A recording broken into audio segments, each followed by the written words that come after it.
Calling this meeting to order, please rise as able for the flag salute. Allegiance to the flag of the United States of America and to the republic for which it stands, one nation under God, indivisible, with liberty and justice for all.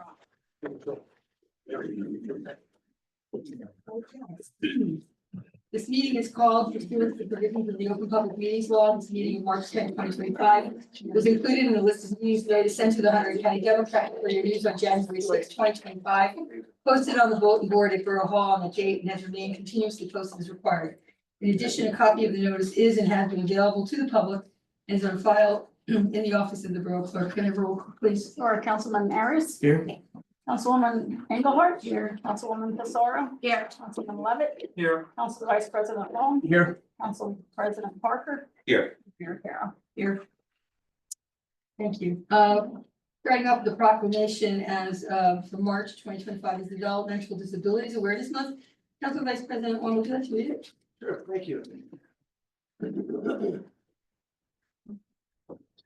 Proclaiming March 2025 as Developmental Disabilities Awareness Month, whereas developmental disabilities manifest during the developmental years of life for the age of 22 and are lifelong in duration, resulting in the continuing need for a variety of services designed to support full inclusion in community life. And whereas it is estimated that approximately 2% of the United States population has an intellectual or developmental disability, which translates to approximately 178,000 children and adults in New Jersey. And whereas the New Jersey Departments of Human Services, Health, Education, Children and Families work with hundreds of partner organizations, agencies, and individuals throughout the state to provide services to New Jersey residents with developmental disabilities. And whereas it's estimated that more than 30,000 direct support professionals provide support for individuals with intellectual and developmental disabilities, whether with their family or in a group home, supervised apartment or developmental centers, as well as providing support to individuals in employment and day programs. And whereas the Department of Human Services, through its Division of Developmental Disabilities, offers services for adults aged 21 and older through the Community Care Program and the Supports Program, which operate with both federal and state funding contributions to enhance the resources available to individuals with intellectual and developmental disabilities. And whereas New Jersey's system of services and supports has grown and evolved through its partnership with individuals who have intellectual and developmental disabilities, their family members, and the community-based service providers that deliver the direct support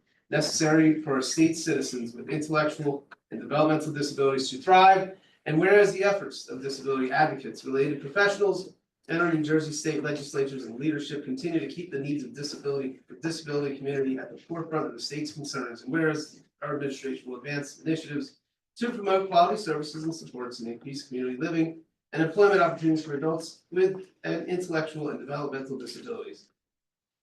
Now, therefore, Mayor and Council, we hereby proclaim March 25th as Developmental Disabilities Awareness Month in New Jersey. Thanks. Thank you so much, Council Vice President. We have a presentation tonight by our tax assessor Ed Kerwin to discuss all things tax assessment, how it works, how it affects your tax rate, and what's happening with the values of properties in Flemington. This is going to be lengthy, so please feel free to go outside if you want, use the restroom if you need to. So it's all yours, Ed, whenever you're. Thank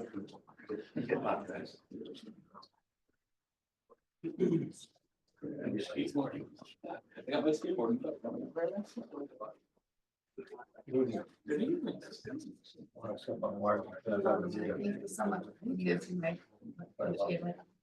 Hey, how are you? I'm well, how are you? Good. Feel better?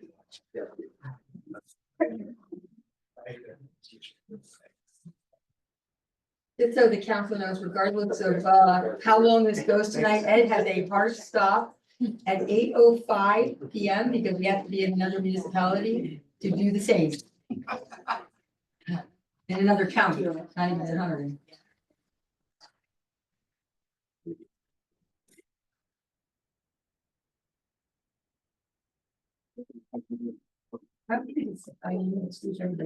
Everybody like that?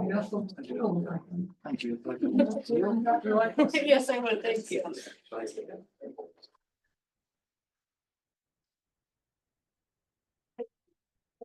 It's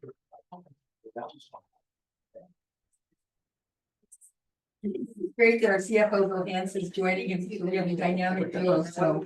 We can share. Because everything Ed does directly affects everything our CFO does.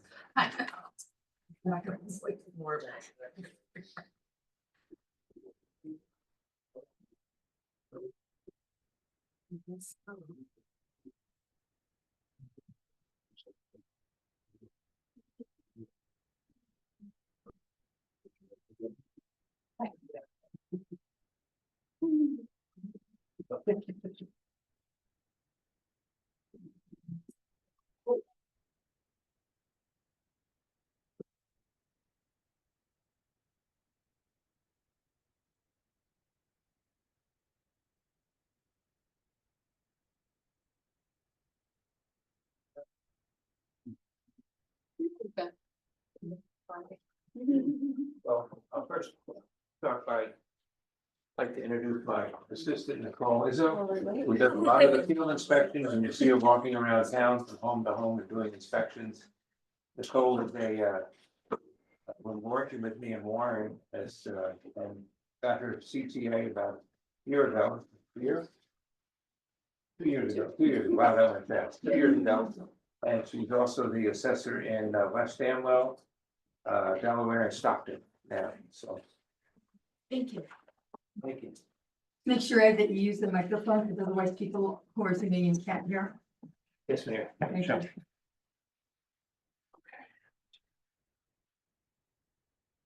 you. Can you hear me? The handout that I have is a comparison of the 2024 ratables to the new ratables of 2025. Ratables meaning the assessed values in the town. If you look at the chart, there are different categories on the left side: vacant land, which is considered class 1. If you hear me say class 1, it means vacant land. Residential is class 2. We don't have any farms in Flemington, but commercial, there are 3 classes. There are the 4A. 4A properties are retail, offices, gas stations, funeral homes, shopping centers, and any fast food restaurants, or basically the downtown is class 4 properties. Oh, and I have to go back to the residential. Residential class 2 are 1 families, 2 families, 3 families, and 4 families. And that's what is in the class, the types of property that are in the class 2 category. The 4B is our industrial properties that we have in town. And the 4C are apartments. We have 7 large apartments and 1 4 family with a single family on it, which makes it a brand, that makes it a class 4C. So starting with class 1, there are 30 vacant lots in town. In 2024, they were assessed for $3,338,400, and in 2025, total assessment is $3,496,100, with an increase in value of $157,700. The percent change from 2024 to 2025 is 4.51%. Residentials, there are 859 residential properties. In 2024, they were assessed at a total of $291,204,300, and 2025, $317,686,300, which reflects an increase of $26,482,000 of 8.34% change. If you look down towards the columns where it's saying commercial, the 4A, there are 222 commercial properties assessed in 24 at 210,220,800. And in 2025, it increased to 223,942,200 for an increase of 13,721,400, a 6.13% increase. The 4Bs are two properties, which are 4Bs. Assessed at 2,062,000, and in 2025, they're assessed at 2,296,000 for an increase of 234,000 or 10.19%. The apartments, there are 8 apartments. The total assessment in 2024 was 72,570,200, and in 2025, the assessment is 74,903,900 with an increase of 2,333,700, which is a 3.22% increase. While we're on that, the reason that this assessment is not in line with the other increases, we had a tax appeal that was filed in 2023 and 2024 on Acromel, which is apartment building in town. And when I was discussing this with the attorney and the property owners expert, they withdrew the appeal for 2023 and 2024 for a 6.3% decrease in their assessment for 2025, and in 2026, I can adjust that assessment based on my opinion. I'm not tied into anything for 2026. So the reason I negotiated that was because we were able to withdraw 2 years of appeals and a small reduction for 2025, and it gave me the ability to make changes in the future on 26, 27, and 28. And it was, I believe, nominal legal fees from the town, so it didn't cost us a lot to handle that appeal. We do have another appeal, we're speaking about it, which is the bank that's in the shopping center where Staples is, and I think that's been on for 4 or 5 years now, and I kind of held my ground and finally sold, I believe, to a restaurant for over $1 million, and I think they're going to withdraw that appeal. So that's the This is the out parcel, yes. sold to a restaurant? Okay. That's what I believe. I haven't been able to contact the new owners, but the rumor is that I have this, it was for a restaurant of some type. So getting back to our totals, these are our total rateable base. When people talk about the total rateable base, there are 1,121 properties in town. The assessment for 2025 was 579,395,700, and the 2025 assessment now is 622,324,500, for an increase in the rateable base of 42,928,800. Basically increasing our rateable base by 6.9%. Ed, can I ask you a question? You do a lot of municipalities in around 120. How does that compare to other places that you see? Is it? Well, in Hunterdon, I'm not an assessor in any other towns. Oh, you're not? I'll look to West Amwell, but Yeah, you do it for 2 years, so they're higher. so yes, West Amwell hadn't been doing any reassessing, so she took over the reassessing of West Amwell this year and hadn't been done for a few years. So their percentage is a little higher than ours. Last year, I can say that the averages were around 5.5. Somewhere in maybe the high, maybe 5.8, where this year ours is 6.9. And it's because the basically because the assessments, that the market's so hot, high. okay, I mean, I'll talk about that now real fast. Our values, by the way, went on the bottom before I do that. Our average assessed value went from 340,192, which is the bottom calculation, and above that, it's now 371,418. Talking about the upward market, there were approximately 30 residential homes, class 2 homes that sold in 2024. And right now, there's only approximately 6 homes for sale. So there's a limited supply and an abundant demand to move to Flemington. But there's only 6 properties in the whole town. So the realtors are sitting home not making a lot of money at this moment. They're waiting for more homes to come on the market. but you know, you did that exercise for us last year regarding how many rentals we have versus how many residential homes we have.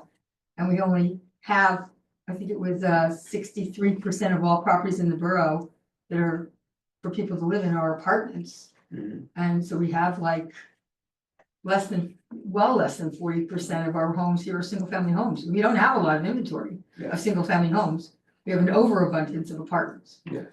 Yes, I mean, and the market there is kind of interesting, Mayor. I did a look back for 3 years, since January 1st, 2022 to December 31st, 2024.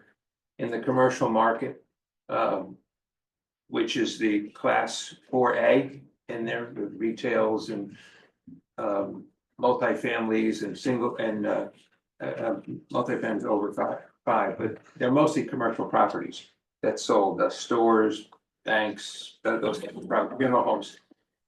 Of those commercial properties over that 3-year period, we had 33 sales, averaging about 11 per year. And right now there is 17 commercial properties on the market for sale. So commercial market is very active compared to what it was. I've been here for over 30 years, and we've had times for years that we didn't have any commercial sales, and now they're starting to sell. People, I believe, are waiting for development to commence, and potential buyers came in and saw what's happening, and I think that's what's happening in our commercial market, is that the long-term, the property owners that have owned the properties for the long term are now selling and moving. Did want to mention something about, because you might get people grabbing your arm in the supermarket or downtown at lunch, or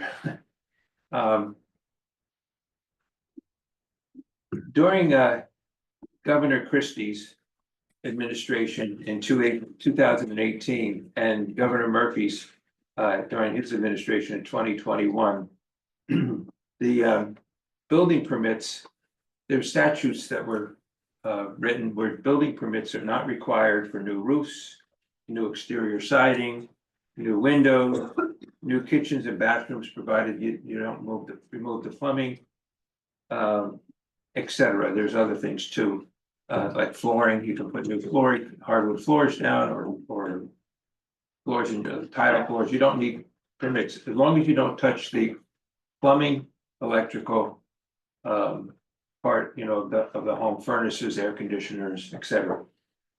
But as a result of the reassessment inspections that we do, and the Realtor MLS, my office has been able to assess some of these improvements without that were made without required building permits. For years, we would get these building permits in from the building department, we'd go out and do the inspections. Now, for these kind of items, we don't receive them, so it's sort of, the MLSs, when they come out, I can read the MLS, click on the pictures, take a look at it. Nicole and I will be out looking at homes, knocking on the doors, not saying we get into every home. But that's how we find this. And so therefore, assessment increases in these properties that I'm talking about that didn't have permits that we find are greater than the typical neighborhood the typical neighborhoods are 7, 8, 9% increases.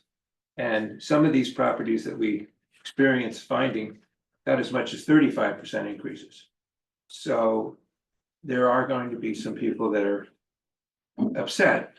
And that's how we find out about these things, is from our inspections and the MLSs and sometimes by word of mouth. I'll stop at a home and someone will say, my assessment is too high, and I'll say, why is that? Because the neighbor across the street redid their kitchens and bathrooms and they're assessed the same as I am. I was like, oh, really? So that does happen. And other than that, And how often do you do our assessments in this town? you mean inspections or the assessment? How often do you update the values? Once every year, so now we're starting, So we're I know we're one of the few municipalities that do it annually, yes, I so think, which kind of prevents that. I know that, like Raritan Township does it like every 5 years, so when they get their reassessed values, there's a major shock factor and anger there, because homeowners are suddenly hit with massive increases. I thought we broke it up a third. That's the inspections. actually, the inspections were third, then they became once every 5 years, once every 4 years. And now they've made them once every 5 years, so at the end of 5 years, we've gone to every home in the town. We kind of speeded That that was up a little 8, bit, so we're a little more like 4.5 years we've gone to every home. But that's one of the requirements that we have to perform in order to be approved of the annual reassessing district. And it's not a perfect world, but it's better than doing nothing and letting the assessments go and not doing anything, where you can at least try to keep them up as best as possible. You know, as the year goes by. We actually finished last week or 2 weeks ago, and we're starting to collect data now, and we have books of multiple listings, the homes that are for sale, lease information, data. We transfer some of it up from last year to this year, but we create our books again, and we just start studying the market and see what's going on and running reports and sales. And we analyze our reassessments by neighborhood. So it's not just a global increase. We look at the borough as different neighborhoods and try to adjust those accordingly. Sometimes we have to break that neighborhood up because we find that half that neighborhood, let's say for an example, is experience higher sales than the other half. So I'll break it up into two more neighborhoods. And neighborhoods are based on the location, property style, you know, the types of homes. Just as you drive through town, they say, so do I, and I look at it and say, okay, this is one neighborhood, this is another neighborhood. It's just where you draw the line is the hard part, you know, when you're trying to figure out where that line is drawn. And then this is called mass appraisal, so then we make global assessments to those neighborhoods. So it's not making an adjustment one by one, we're adjusting those neighborhoods by land value and building value. And then we go on to the next neighborhood and do it again and again, and then once we're finished, then we review it again. But and commercials, I do one by one. Each one I do individually, because there's really not too many buildings that are similar, you know, they're alike, you know, they're all kind of different. They have different tenants, they have, and tenants make a big difference in the type of tenant you have, you know, whether you have, you know, the type of rent that the tenant is paying, is it a class A, B, or C tenant that you might have in your building? So, I mean, one of the highest rents we have in town are probably the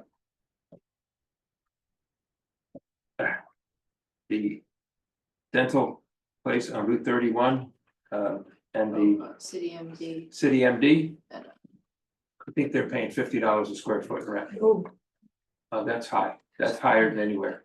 And that was a group from New York City that came here. I don't think they, no offense, but I don't think they did their homework. But it's probably close. I mean, $40, $50, because that's a premium location, you know, where that's at. Other than that.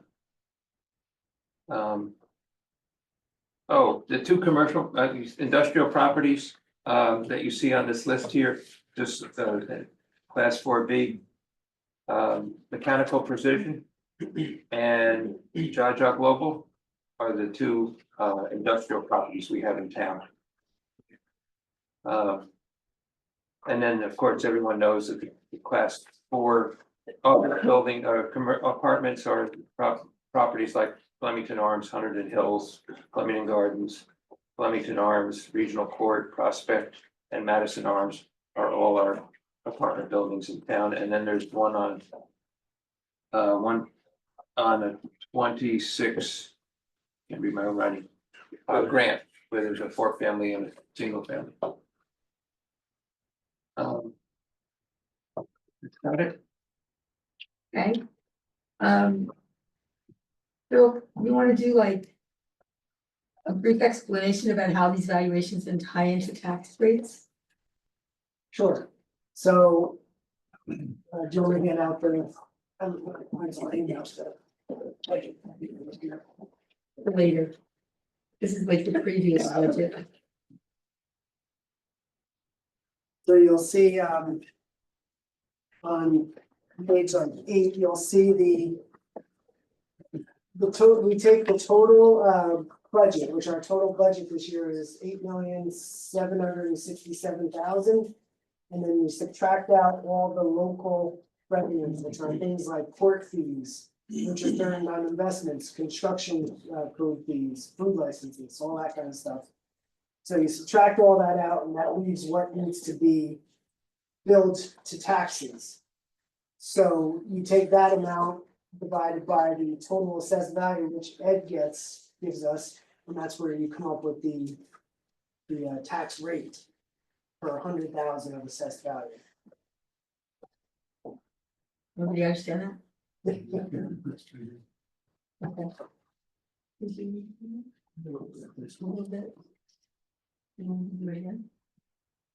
Can you say it one more time? That's okay. One more time. So with our budget, you take the total budget and you subtract out all of the local revenues, which are the things like the court fees, construction code fees, food licenses, delinquent taxes, our cannabis revenue, all that kind of stuff. That leaves the amount that has to get billed through taxation. So for this year, that amount is like 6.5 million. So you take that 6.5 million divided by the 622,324,500 that Ed gave you, which is the assessed value of the entire town, and that gives us the tax rate. So that's the amount that has to be raised by taxes because you don't have another source like court fees. Right, or grants or anything like that. So, okay. All right, so, any questions about, not about the budget? For all of you who are not bored yet, you can stay for the entire meeting and hear about our budget tonight. I'll start at far end. Trent, do you have any questions for Ed? Not at this moment, thank you. Adrian, No questions at this moment. Council President, Nope, I'm good. Councilman, Council Vice President, Councilwoman. Yeah, Ed, you mentioned that there was one class 4C property that had an appeal. Which one was that? You had mentioned it, but I didn't recognize the name. Acromel, I don't recognize that name. it's located off of, it's, regional court area. It's the, thank you. Thank you, Regional- that I call it know. Acromel. I go by the owner's names that I deal with. Yeah, I so understand. apologize. I understand, I just don't know by that. Any other questions? Actually, yes. Go ahead. I've done this several years now. Each year, I remember we would get a list of the ratables like the top, you do like a top 10. Yes. Yeah, that's helpful. Do you recall what our top 1 or 2 was? Not off the top of my head, but I will provide those to you. Okay. Well, that's the next thing I have to provide. Okay, I was just curious if it, You- if it shifted, because I remember it was one of the apartment complexes, and then it was like the shops at Flemington. Yeah. I don't know if anything shifted. Yeah, there's gonna be a shift, the regional coming down, because technically that, it went to. It was assessed at $6,396,000 and now it's assessed at $6 million. So and just for clarification purposes, the buildings in this town that do not pay taxes, all of the county facilities, the school, all the churches, and other 501c3 not-for-profits, are they in this amount of money that you presented tonight? No. They're not included at all. No, because they don't pay tax. This is only taxable property. Okay, I can provide you with the assessment of those, but they're not used in calculation of the collection of taxes. I think we'd like to get, that number at some point. I mean, because what's important for the council to really appreciate is that we have a enormous amount of public properties in this town that don't pay taxes, but the residents and the taxpayers, commercial buildings make up for all of that for police protection and fire protection and roads and everything else that go in taxes. And we host a lot of facilities here that are non-tax paying, but enjoy all of the public services that taxpayers provide. What I do is a look, Last year was 66 million 11.43%. we did not collect taxes from. And it was 43% of the. I'd be interested in seeing what that is. Looking hard, like in black and white. what I can do is put where the farms is, I'll delete those and I'll put them in this. There you go. Right. Yeah, thank you. Yeah, host fees, So I'll send you host that. non-fees, host losses. I'll keep this here, but I'll revise it in this format. And I had one more question. Last year we talked a little bit when you were here about properties that are not functioning anymore, but are taxable. Or they were non-for-profit, but now they're not. And I think you had said, I think you said that with your regular kind of assessment each year, that changes. There was, I don't wanna discuss particular properties, but can you just tell me how you go about that process and if there's, it kind of a similar, kind of piggybacking off of what Marcia said, there's not only non-for-profits and county and but there's also buildings that aren't paying taxes right now that I think are eligible to pay taxes. There are, what happens is that the property owner will file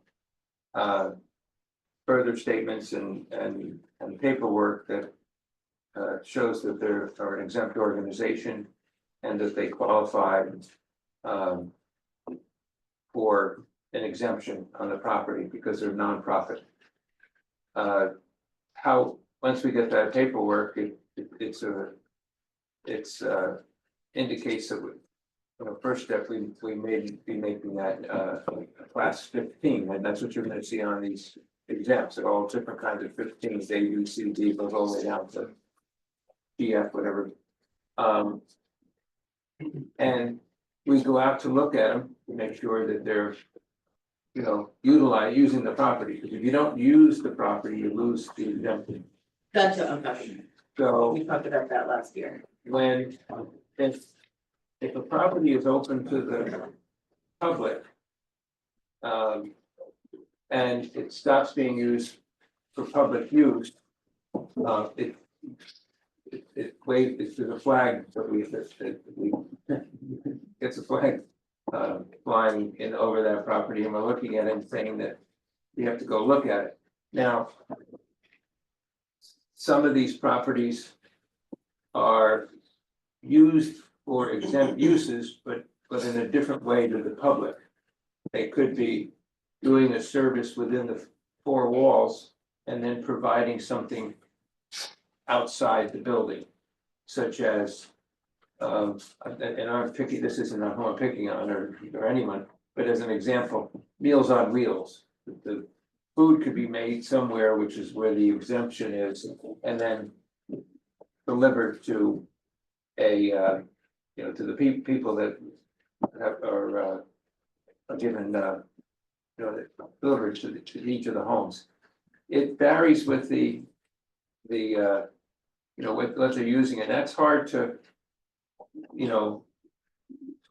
find out, exactly what they're doing, but if they're in there, they're there early in the morning making food, or they lay there late at night making food for the next day, that's being shipped out to or distributed to another organization. Sometimes these organizations are contributing to, like, Meals on Wheels, so it's not just Meals on Wheels, there's different, I'm gonna call them vendors or suppliers that provide the food, for Meals on Wheels to deliver.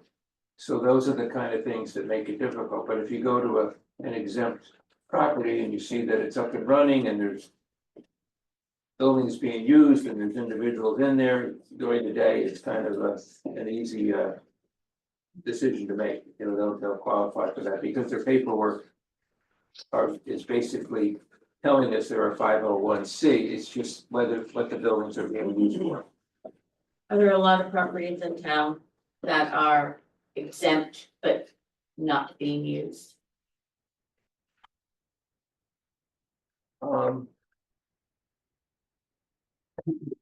I don't think so, but. We talked about one last year. Yeah, there's other than the county, because. No. There's a couple that I've been working on, yes, kind of questionable. Is the wall on the circle paying taxes at this point? Yes,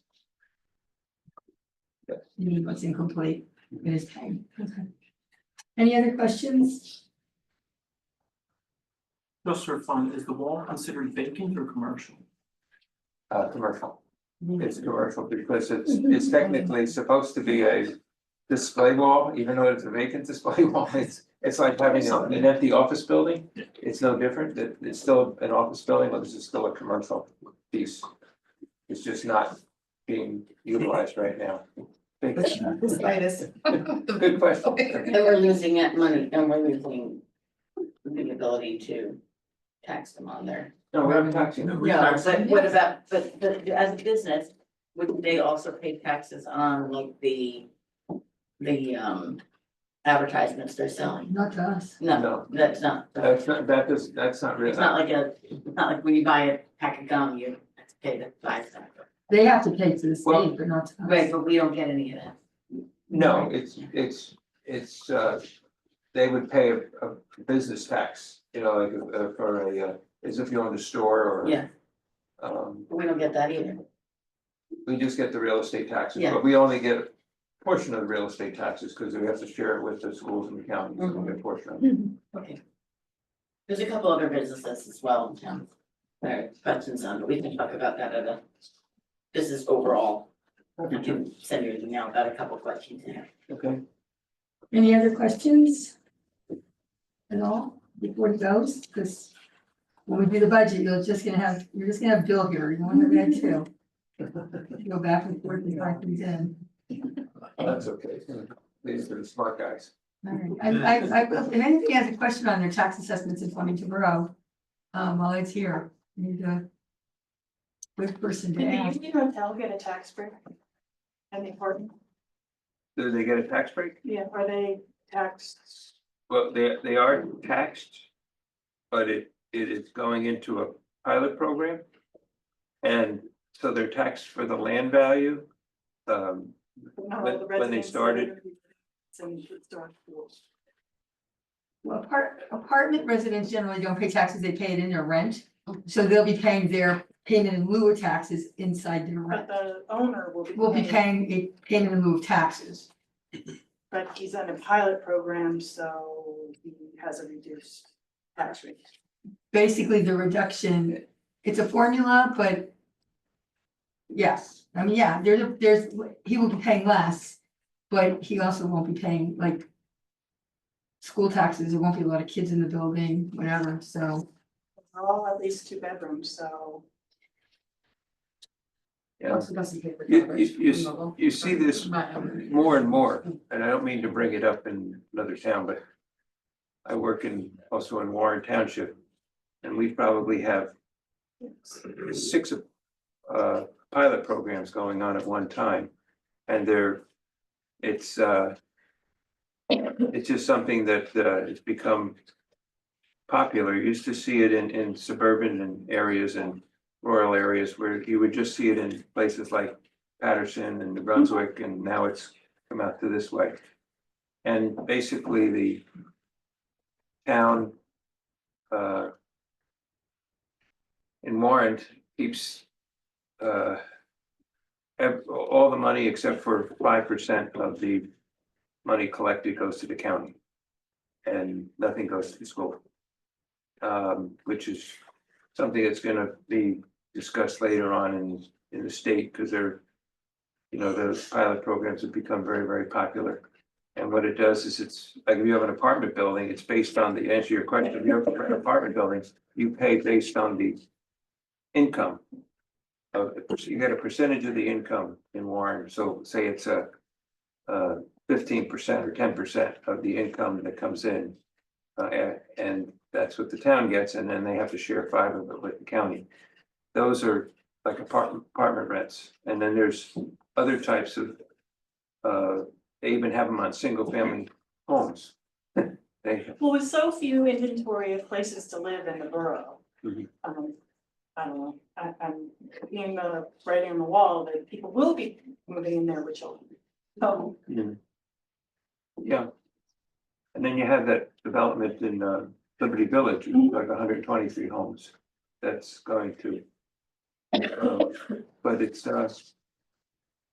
Often that 15% is actually more than the value of the property, so you're actually getting more money. The borough is getting more money as a result. So it's yes, you still get a a higher positive for us. percentage. Like if you looked at our percentage of you took the county, the school, and the municipality and saw the amount of percentage that we would receive through ad valorem taxes cost compared to the pilot program, the town would receive more than you normally get. Significantly more. And before you go, because there are some residents here, homeowners, can you explain briefly the abatement program for renovations and additions and how it works in this town? Oh, yes, the abatement program is a 5-year program. For commercial, it's an unlimited amount. So if someone does $500,000 worth of renovations, that amount, assessed value, would be abated over a 5-year period. And it's a phase-in where it's 20, 40, 60, 80, 100. And what it does is the purpose of the abatement program for commercial is to attract commercial businesses in town. And it's we just had one that on the restaurant on Chimney berries? No. the Chimney Rock. Chimney Rock. The Chimney Rock just expired last year, and they had an abatement program that started at over 2 million. Now they're paying full taxes on it, but it allows businesses to start up, get them started. Because a lot of businesses take 3 to 5 years to get on their feet. Has either T-Berry's or Aunt Millie's applied for this? No, not yet. They have not. Do they have to be under construction to apply? Yeah, they'll take their permits and take out their. Nicole's like, Nicole's I need did a send call, Millie's the information, but not T-Berry's. No. T-Berry sent out an email today but I had sent saying Millie's a that they were while looking at a ago. June ribbon cutting. So they're almost done and they haven't applied for anything. I don't get that. No. Okay, and And what it- about, okay, so that's unlimited amount that a commercial business can apply for. And what about a single family home owner? 25,000. So if you wanted to renovate a kitchen and bathrooms and it cost $30,000 to do that, you could abate that 25 of it over a 5-year period. Which helps residential properties, and if you were to only want to use 10,000 of it, you could take out, you could abate 10,000 in the beginning for a project, and then another 15,000 after that. You just cannot exceed the 25,000. When was that number created? And is that a state number or is that a borough number? It's a state number. So the state's never adjusted it up beyond 25,000? No. Really? Yes. Okay. Seems awfully low in today's costs. Yes, yeah. Costs have doubled since the time they, maybe even tripled since the time they enacted that. Okay. If anybody have any projects they want to do at home, file an abatement request with Ed. The council basically, Ed recommends it, the council basically rubber stamps it. We haven't done any since I've been in office, so, and I know projects are out, they're happening. You know, people are like losing an opportunity. So, any other questions, Fred? You have a question, Fred? I do. So I have my own art studio business that I recently opened, and I was wondering, is there any like tax savings I can get from there? Like. Never mind, it's not a very formulated question, never mind. That's right. You opened up an art studio Yeah, and are you a tenant in there? yeah, I'm renting it out, Okay.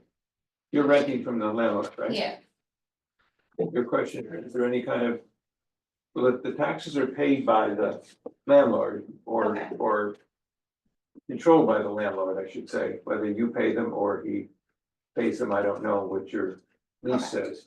Mhm. It just depends on the the assessment is for the whole, how many tenants are in the building? no, it's just me so far, it's like this refurbished like 1700s building, it's really cool. Okay, so there's gonna be just you? Yeah, we're looking to expand though, Okay, so are you responsible for the taxes? I don't think so, I was just asking for them, So they pay the taxes, yeah. okay. It would. Did you do renovations to it? No, I'm gonna retract my question, because it wasn't very fully formed in my mind, so. You wanna take my number down, I can give you my cell number if you have any questions. That's a better idea, what is it? 908 246 4150. Okay, cool, It's thank you. anytime between 8:30 and 10:30 at night, so I would think, but Okay. after that, I shut my phone down. Honestly, by then, that's good. You have a question, Ann? Yeah. So my question is, going back to nonprofits, we don't own our building, so we're paying taxes to our rent? Yes, Thank you. your the bills are sent to the landlord and then the landlord would pay those taxes. I don't know if he bills you back as common area maintenance or if he could build that into an expense, like a common area maintenance, meaning your exterior lighting, if more than one tenant. He can, He can, he can. but it has to be in your lease. It's all determines how all is dictated or determined by how your lease is written. Just wanna make sure we're paying our fair share. Anybody else? Really quickly, so is there a sunset on the abatements? Or is it just you expect these to continue for commercial abatement? It's not that I know, it would be something that it would be determined by the governing body, whether they continue or not continue with it. And it's not required by the state or federal government, or it was put in years ago to try to attract commercial properties to the downtown to kind of revive the downtown area. That was the whole purpose of it. You're welcome. Seeing no other questions, Ed? Thank you so much for coming in and walking everybody through how this works. Thank you, Mayor. Appreciate your time. Drive safely. Thank you. Somerset County. Have a nice evening. Yeah, you I do too. live in Hunterdon County though. I know. Live in Tewksbury Yeah, for 40 years. very much appreciated. Thank you. So we're on to mayor's report. A couple of things. Number one, Jim Hall resigned from the planning board due to personal issues last week, so I am moving everybody up. Appointing Jeff Dawson to fill Jim's unexpired term ending December 31st, 2026. Don Eckel, moving him to alternate number 1, expiring 12/31/26, and moving Mark Kane to alternate number 2, expiring 12/31/25. Secondly, I don't see any of the people here, but they might be in this room, and I just don't recognize them. I did get some correspondence from one of the neighborhoods that they are having an issue with deer, and deer being drawn into the neighborhood by one of the homeowners feeding and putting feed out for the deer. I have asked the Environmental Commission to review the situation, review state DEP and Fish and Wildlife recommendations. And if they are so inclined to look at the many municipalities in the state of New Jersey that have no deer feeding ordinances and recommend one to the governing body. So we'll look for that sometime in the future. We did reauthorize the co-op for the electrical co-op. If you're in or out, or stay in for now, or opt out. I want to thank the fire department for their dinner the other night. It was wonderful to see the whole fire department having a well-deserved time, a good time. And finally, tomorrow is the school board budget vote. Please don't forget to vote, but also please be kind tonight and brief. I am asking both the council to keep their comments down, as well as the public in the comment period, because our clerk has to be here, must be in this room at 5 a.m. tomorrow, and she lives 25 minutes from here. So that's what I've got. So moving on, we will ask Council President to go first. I don't really have anything. I did echo your thing about the fire department. That was actually really nice there. Thank you for inviting us. That's it. I'll save my comments for the next time. Thanks. Thank you. Council Vice President Wong. Yeah, I'll have more, a really comprehensive report, but I'll, excuse me, save it for next time. But again, you know, as the liaison to the fire department, it was a wonderful night, and you know, our volunteer fire department and chief, they always appreciate it when we join them in these celebrations, so certainly appreciate that. I saw some fellow council members and the mayor there. And that, yeah, I'm just gonna keep it tight. I got a bunch of squad stuff, I got community engagement, I got police, I got fire. Do you just want to announce the truck coming It's coming. before our next meeting? So you got to do it tonight, the 19th. 19th. The 19th of March, the new fire truck will be here at approximately 7:30 p.m. Public welcome to see it town. Thank you. We'll look forward Thank you. to a big report next meeting. Yep. Councilman Levitt. Thank you. I just want to note, I will be running a site again this year for the Bergen Headwaters 35th annual stream cleanup on Saturday, April 12th, 2025, from 9 a.m. to 12 p.m. I will be the site leader for Site 88, the Flemington Bergen Baseball Complex. There are still 6 wonderful spots remaining, and if by the time that you sign up and you unfortunately cannot do it with me, there are plenty of sites all around Bergen Township and Hunterdon County to clean up. And I will acknowledge, no, there was not a stream on that site, but you know, if there's trash there blowing around enough for runoff touching it, will eventually make its way into a stream, and I don't think we want that. And yes, I just want to say thank you to the fire department for the lovely evening, and had a great time, and congrats to our 2 new businesses that opened recently. To attend their soft opening and grand opening. It was Yeah. a very good time. Thank you. That's it. Thank you, Councilwoman Fasaro.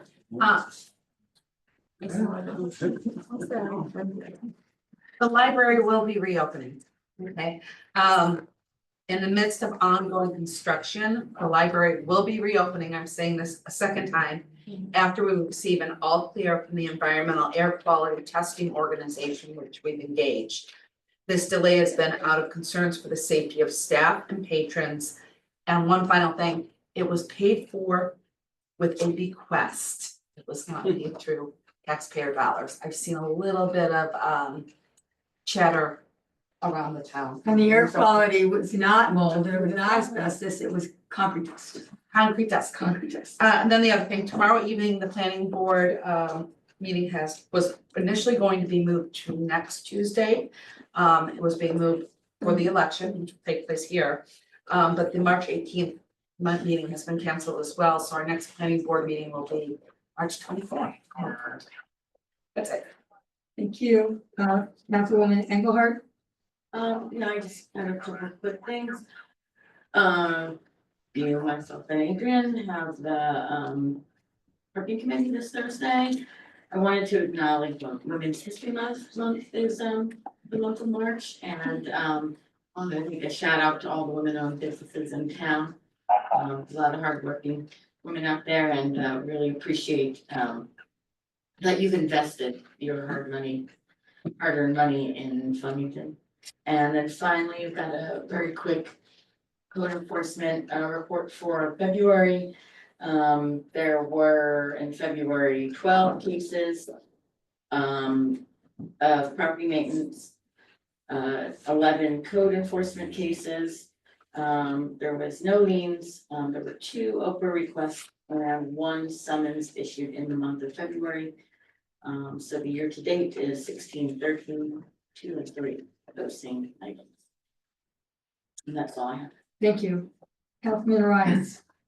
Not really much to say other than good to be back. I did go check out Mr. Pop's critical spot. That's me to the Nate, really good business owners. I know them from Frenchtown. My cousin used to work with them actually.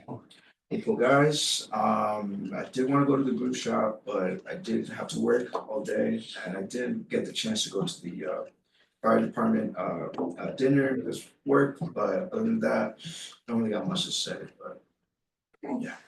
Right, thank you very much. All right, we're up to public comment session number 1. Comments are limited to 3 minutes. If there are multiple commenters on the same subject, I would ask you respectfully to appoint somebody as your spokesperson. Can't hold you to that by law, but I will hold you to those 3 minutes.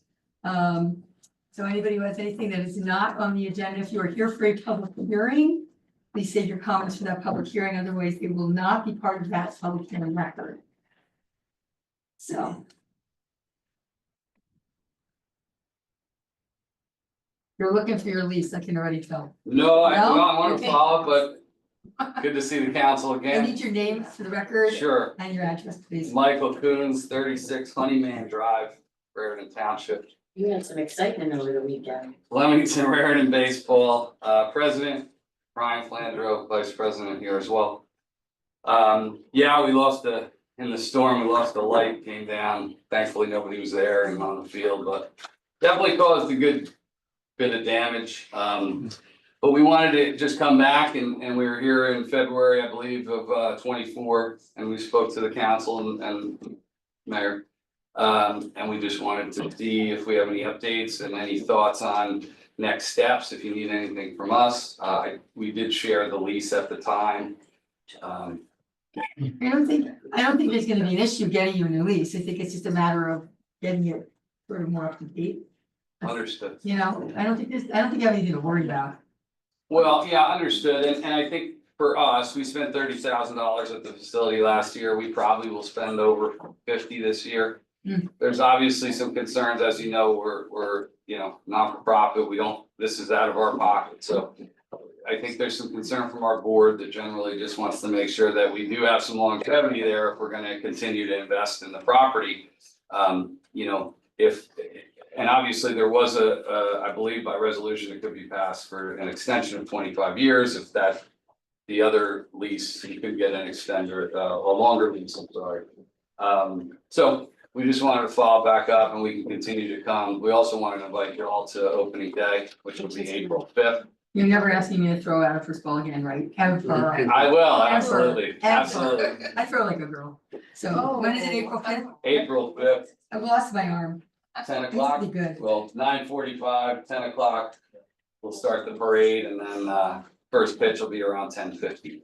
Okay, yeah, I'll talk to our attorney and see if I can get something on the agenda, like in the next couple of meetings, Great, you know, regarding the lease. we appreciate that. Polish it up. I Appreciate think all that you I don't do. think there's an issue, it's just about getting some cleaner language. Understood. Okay. And we agree with that. I just, like I said, the board members continue to ask, well, we're gonna invest the money. We have, 4 years left. Do we want to do that? And I just want to make sure that we're moving in the right direction. So appreciate what you all do and we look forward to seeing it You too. opening Thank day. you. Thank you. Thank you. Take care. Have a good night. Appreciate it, thank you. Thank you. Anybody else from the public? Give your name for the record and your address, please. Susan Lack, CEO, Country Helpline, Ringo, New Jersey. Is it too? Not really. No. You want to introduce the other person from New York City? I was gonna introduce myself when I read, but You can do it now. Okay, my name is Karen Toby Jones, 20 Spring Street. Good evening, Mayor and council members. Obviously, I'm here to speak to the recent discussion surrounding the warming center. Hunter and Helpline has provided the county and municipalities for 4 years plus. Before I go into mine, I have a letter here from Susan Lacamacker, who is our landlord, dated March 2nd. To whom it may concern, I am the property manager of the Dietz Complex, 120, 124 Main Street and 1 to 9 Maple Street. It has come to my attention that there are complaints being made that clients of the warming center are using the Dietz building for sleeping and using the restroom facilities. It is my belief that the intruders that we have had are not clients of the warming center, but are other homeless that for whatever reason refuse to use the warming center facilities.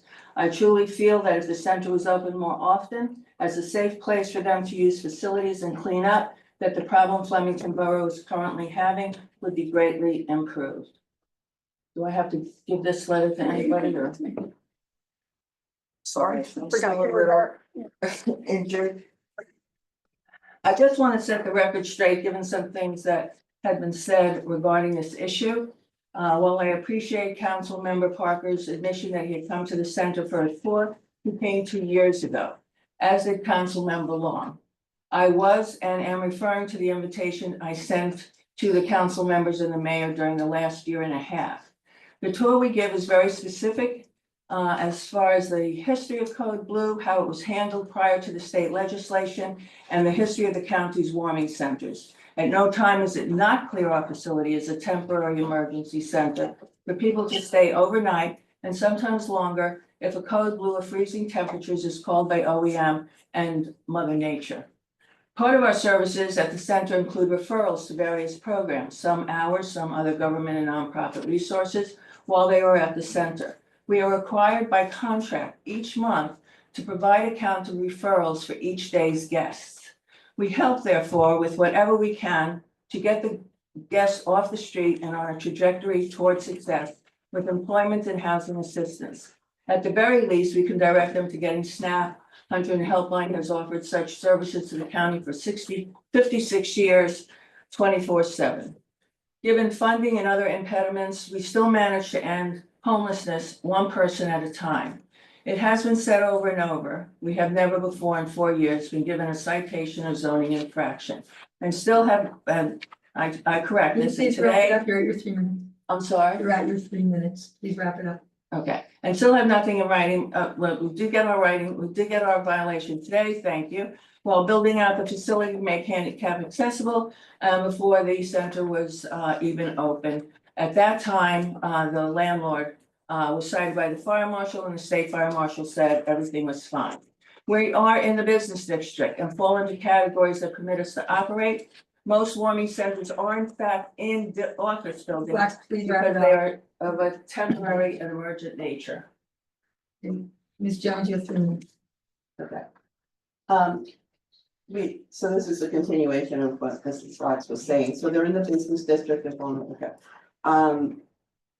Why this attack on the center has come to bear is something that they don't understand. Normally, such concerns have been brought before the organization tended to have a conversation. Normally, they've been approached by the mayor or the council. The issues were brought to the county in December, not to the organization. The concerns they have therefore are first about the cots, which have been there for 4 years during any tours. Then they've heard that they needed to move as they attract homeless people to Flemington who start to homestead. This is not true. Our data bears this out. We may get the occasional person from out of town, but the law requires. He or she, I need your name, please. For the Adrian record. Geisway, 24 Spring Street. What is it? Adrian Geisway, 24 Spring Street. He or she are entitled to a place to stay during freezing temperatures. If they have no means to leave during that time, most of our guests, as reported every day, the center is open, have lived in the county more than a year. We do not force people out at 7 a.m. like other organizations. The center has certain operating hours and open until accordingly. Guests are encouraged at that time to go to the other daytime warming centers the county provides. We've been accused of incidents that have occurred at the Flemington Free Library. As Sergeant McNull can attest, he and I have spoken of these incidents. The library very caringly has permitted people who are homeless to come to the library regardless of any issues that might negatively impact their operation. That is the library's choice. May I point out that the issues that have occurred there have nothing to do with our center. We run a tight ship with rules, not just about the center, but about the parking lot and loitering in our nearby vicinity. We take care of our guests and make sure no one is putting themselves or others in harm's way. When we have had health issues, we have called for EMTs and the police to transport the guests to the hospital. On a few occasions during the 4 years of operation, the police have been called about guests who have not followed the rules and are creating disturbance. There are state laws regarding who can come to the center, which we follow. At the first council meeting, it was said that our guests are breaking into buildings and cars. Once again, we have never had any issue concerning that, nor has it been brought to our attention that a particular guest has done so. Otherwise, I would think that they would have been arrested. As previously said at these meetings and in letters of support, we have had people who were homeless in Flemington long before the center was established by the county, and will continue to have people who are homeless like any other urban area. Instead of abusing the center, why not provide solutions from the borough to assist those in need? When the legislation was enacted, a meeting with all municipalities and police departments. Sorry, you need to wrap it up, please. Okay, I just want to say Karen and I live on Spring Street. This warming center has been there for a while. We didn't even know it was there. We live right around the block. We have never had a problem. And the concern is that if it's not there, that this is gonna fall on the police to find a solution. And that's not really a humane or ethical way to handle this type of problem. So whatever can be done at this level to support the center would be better for our town. And it's also a humane way to treat people who are in need. Now that the weather's getting better, we have some time, you guys have some time to discuss this and hopefully come up with a solution that would be good for everybody for when it gets cold again in the fall. So I think. We appreciate your time. Thank you. Anybody else from the public? Need your name and your address to the record, please. Hi, I'm Emily Russell. I live at 85 Mine Street. I'm sorry, was it Russell? Two Russell? S's, 2 L's. RUSSELL. What number? 85. I'm here this evening to show my support for Hunterdon Helpline and the operation of the Code Blue Warming Center, which serves homeless individuals in our community. The center not only provides a warm place to sleep during below freezing temperatures, but also connects people facing difficult circumstances to essential social service resources available in our community. Centers like this also help reduce the strain on local emergency services by decreasing the number of cold weather related emergency room visits and other urgent care needs. Providing cots during extreme weather conditions is both reasonable and humane. Cots offer a safe and comfortable place for individuals to rest, which is crucial for their physical and mental well-being. Without proper rest, people are more susceptible to illness and injury, especially in harsh weather. Additionally, cots help maintain dignity and respect for those enduring homelessness, reinforcing the community's commitment to caring for all of its members. Resources like those provided by the 100 Helpline benefit our entire community by helping integrate homeless individuals into the community through access to social services, job training, and other resources that promote stability and self-sufficiency. As a borough resident and a member of the Flemington Presbyterian Church, I urge Flemington Borough leadership to work with 100 Helpline and 100 County to amicably resolve any concerns so the warming center can continue to provide a safe and dignified refuge for those experiencing homelessness here in our county seat. Thank you. Name and address for the record, please. Maria Bonita Duncan, you all know me as Bonnie. I'm just going to go ahead. Address, please. I'm sorry, I live up in Lebanon. I just wanted to add my support to this as well. I certainly was part of a lot of the discussions that led to the warming center being brought to 100 Helpline 4 years ago. And so if there are any challenges, I think that in order to do what's right for the folks that are most vulnerable in these situations, that I'm there for any discussions to continue the dialogue. We've tried over the years to have a real continuum of care for individuals. You know, Code Blue is in the most dire of needs for a homeless person. And so to not be able to respond to that in a humane way just feels wrong on so many levels. And I've always felt that this community is a very caring community and one that steps up for its folks. And so whatever I can do to help continue that dialogue to resolve whatever may be out there. But I thought this was like a part of a system that we had in place to really take care of our homeless individuals. And it's just one component of that whole system of care. Thank you very much. Thank you. Anybody else in the public? My name is Dave Cuddeback. I own Can you spell your last name, please, for the record? I'm sorry? Spell your name for the record, please. Oh, it's Cuddeback. Thank you, and Italian power shortage, Cuddeback. you just said it so fast. And your address? My personal address is in Valmaid, but the address I'm talking about is right across the street. It's 21-24 Court Street. I mean, Are you the owner? 24-26 Court Are you Street. the owner? Huh? Are you the owner? Yes, I am. Okay, thank you. We've had problems in the past, from what I understand. I've never caught anybody, but the trucks, there should be a sign limiting the size of the truck that can turn the corner here. A Costco truck, luckily, you know, John Swick happened to see it. And the truck came around and destroyed the sidewalk. And the sidewalk is a mess right now. So this is a truck coming down Turning Park and making a and right. making a left. But if it Oh, Park- it would have Park worked the Hedges. same, it would have worked the same way if it's coming the other way too. There should be a limitation on both sides as to the turns. This was a real long truck, a Costco truck. And luckily, Why was a Costco truck on your street? he was lost. Oh, That's what, well, got it. John told me that. John was Got a it. witness.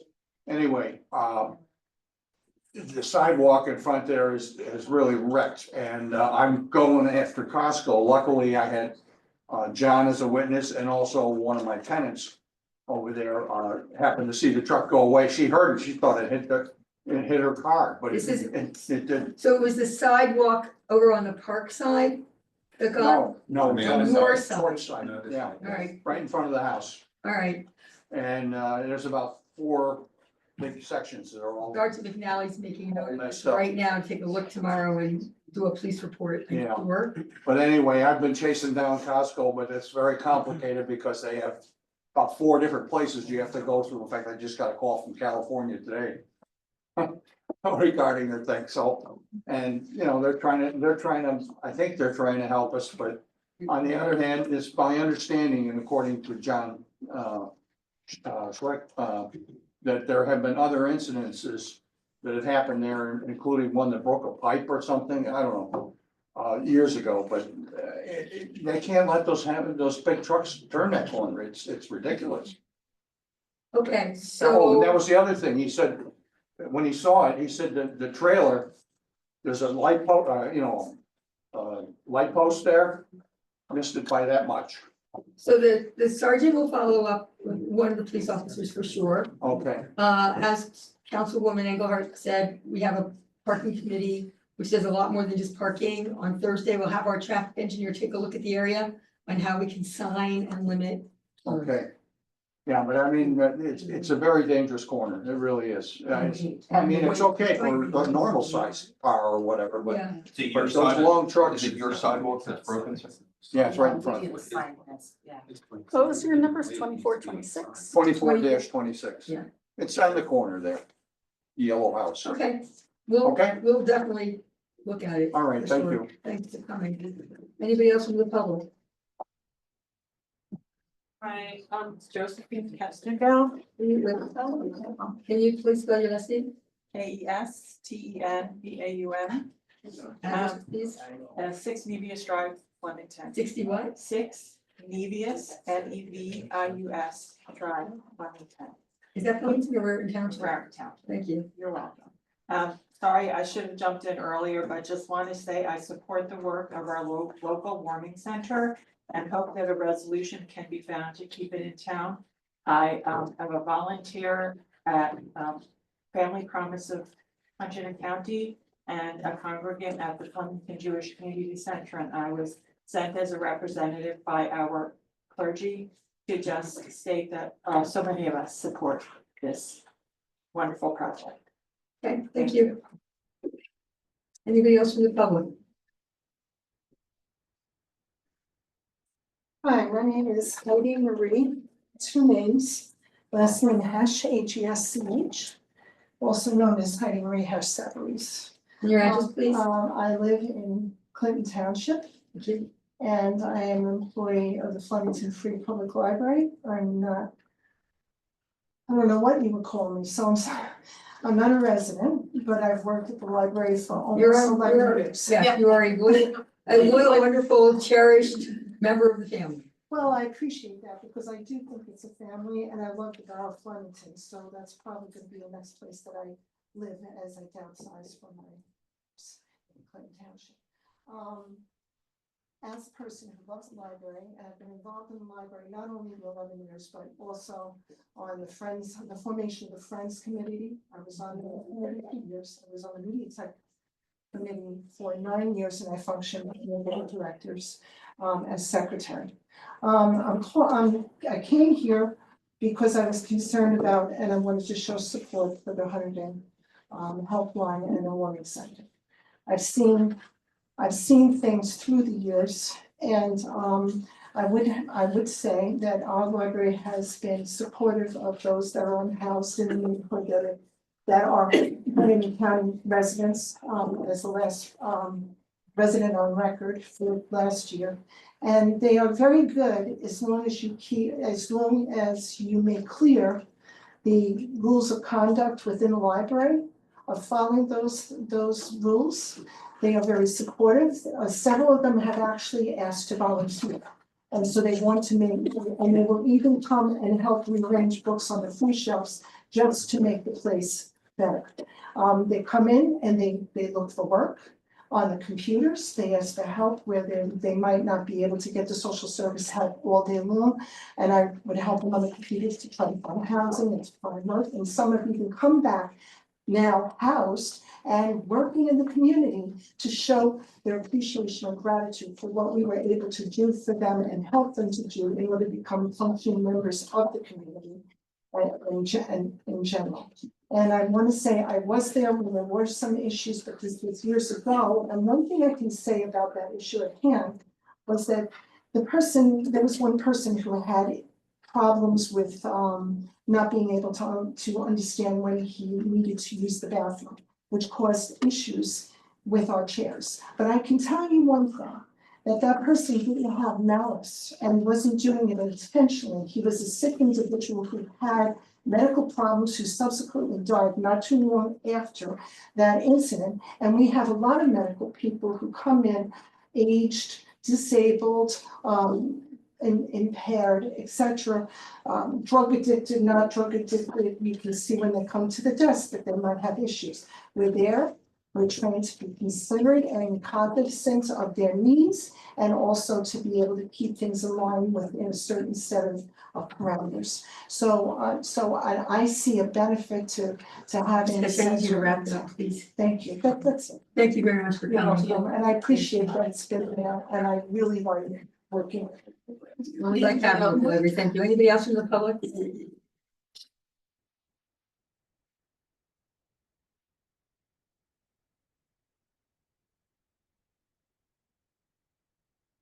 Your name, your record, please. Hi, how's everybody doing? My name is Ron Elok, Please spell your last name, please. Gelok. Gelok. Yep. And your address, please. I'm a Lebanon Borough resident, it's 48 Brunswick Avenue, but I do own a business that operates here in Flemington. What's the address of the business here in Flemington? It's a food truck, so it's mobile. But I'm here tonight I'm a lifelong Hunterdon County resident, a business owner, and also the operations director of a nonprofit called Solid Foundation, which specializes in youth mentoring through skateboarding and art.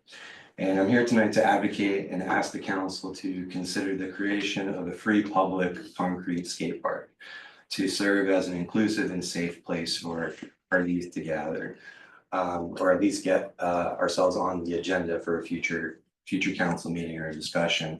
Tonight we have our local Skate Flemington group with us, including myself, Sharon, and a group that we also have representing 2,000 plus signatures, mostly from Flemington. Raritan Township or Flemington? Flemington. Borough. Some are Flemington Borough and some are Raritan Township. You can look through. It's over 2,000 signatures. Everyone's got different addresses. But I'd like to ask to get the official council on the agenda where we could perhaps take some next steps together to create a free and inclusive space for our young people. Over 15 years ago, this council advocated for the help and funding and finding the location for Flemington DIY. Which is a staple in the community and a source of people's artistic expression as well. So this council has a history of supporting young people. And as a young person myself growing up here, I struggled with mental health challenges, substance abuse, and in times of recovery, I found skateboarding to be my healthy and sober community where I could heal and have an outlet and break out of isolation that was crushing me. The reality is the skate park is a common ground for all ages, cultures, genders, socioeconomic status, and walks of life, faith, etc. It produces a natural sense of community in the park, which creates and fosters a natural mentoring relationship amongst a lot of the older guys and the younger kids getting introduced to the sport in the park. And with Hunterdon County and the Explore Hunterdon effort and all the infrastructure growth that's happening here in Flemington. We just believe Flemington is what's taking place here, that the town is poised perfectly for the next location of a pristine, high quality concrete skate park. No one believes skateboarders are no longer looked at, as the degenerates, criminals in the 80s, but now mentors, business owners, leaders, and it's an Olympic sport. So we also provided a proposal which she'll pass out. And we can email it as well for you. And in there it has a couple of quotes, pricings, and different designs for like the whole park, and then also something that's more integratable with existing walking paths, functional skate obstacles and things like that. So it's all outlined in the proposal. But we'd love your consideration of the space and future discussions.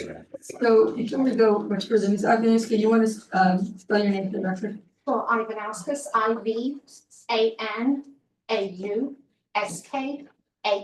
And your address for the record? 215 Cool Road. And your township? Yes. Did you say Cole? Cool, K-U-H-L. Oh, okay, I'm sorry.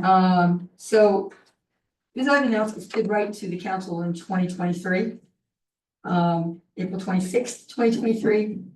And I responded and blind copied the entire council at that time. And I'm gonna read you the email I wrote to her, and because nothing has changed in this town.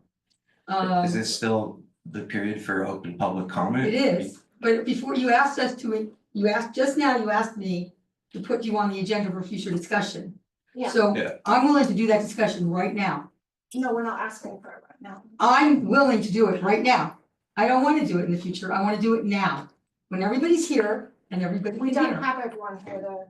We're here, okay, cause I gotta find out if they're interested in even dealing with this. Okay, can I talk then? No, before you go? no, I'll give you your 3 minutes. Okay, go ahead, take your 3 minutes, Thank be you. my guest. My name is Sharon Ivanauskas. I'm a mother of twin girls and have also been an educator in the Flemington Meriton School District for several years. One of my daughters has an IEP and struggled developmentally and with her mental health. She did not fit in with organized school sports and felt she was judged. She began to suffer with depression, which manifested as isolation and self-harm. By the age of 13, she had a suicide attempt. She had to be inpatient and then in a residential setting. She was later diagnosed with bipolar disorder, anxiety, and also bulimia. Then thankfully, she discovered skateboarding. I would drive her to Freedom Park in Trenton or Anne Van Skate Park in Hillsborough, as there was nowhere to skateboard locally. She felt anxious about being on a skateboard, scared that people would be looking at her, and self-conscious about her body. However, at both skate parks, she was not judged.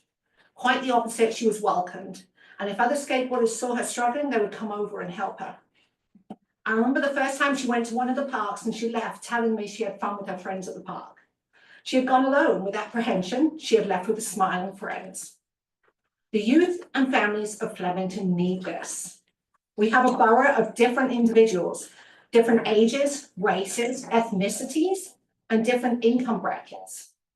Coming together at a community skate park means we are not being pushed into a competitive environment.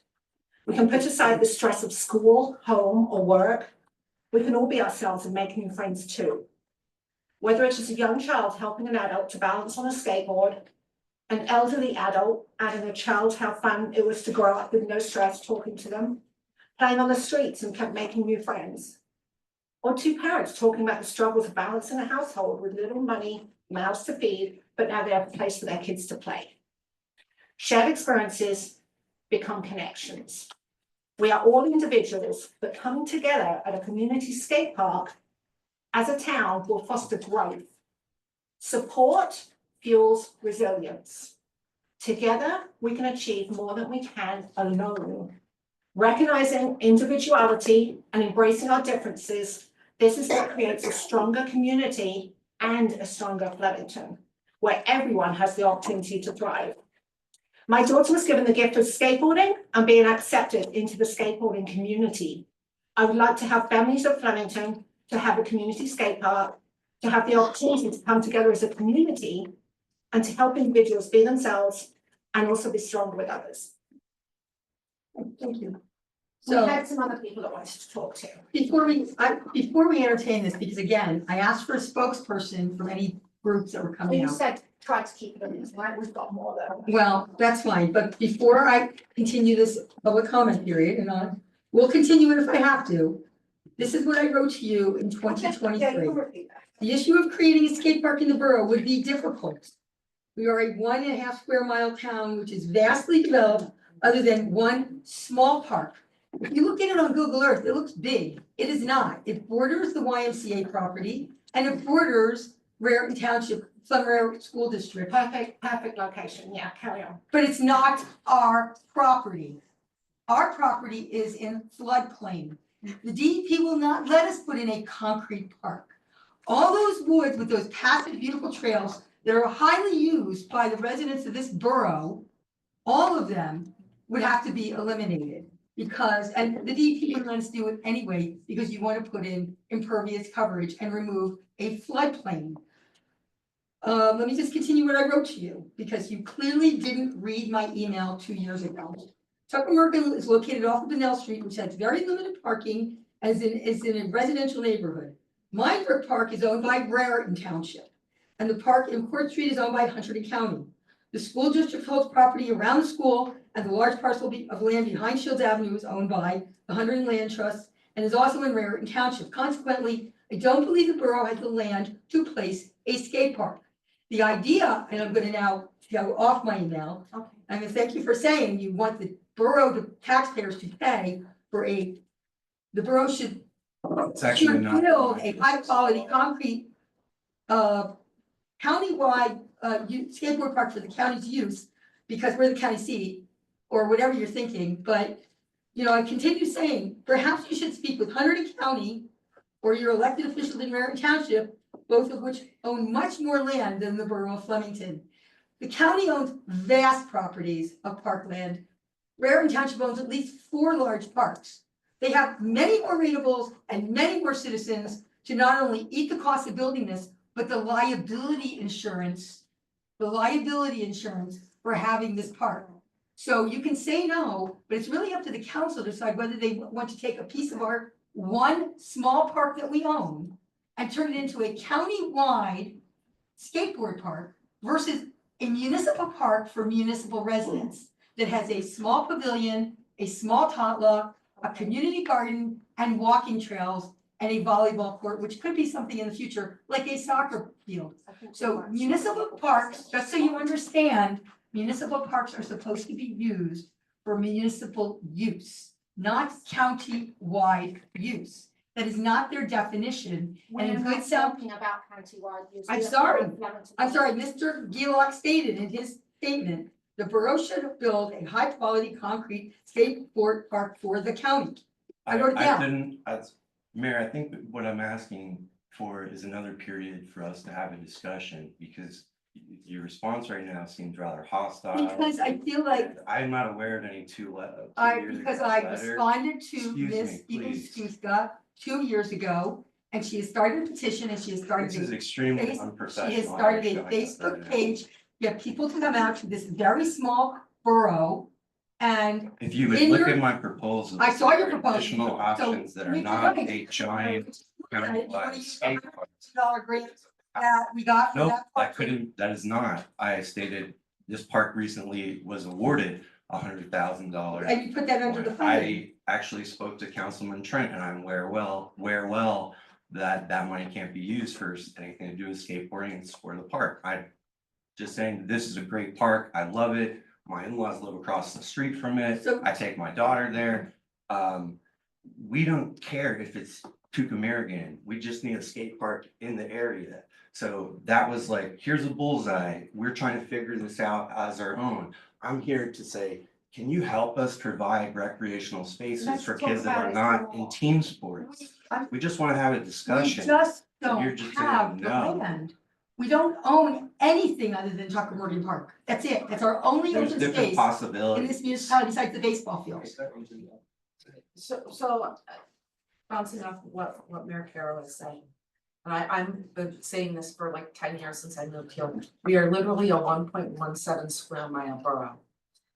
In the year and 3 months that I've now been on council, I've had the opportunity to be not only on our parking and traffic committee, but also on our public works. When we're talking about impermeability, we're talking about flood zones. Before I was on council, I can recall a bad storm and literally seeing an ocean or a river going through my yard, my historic home, off of it, down into it.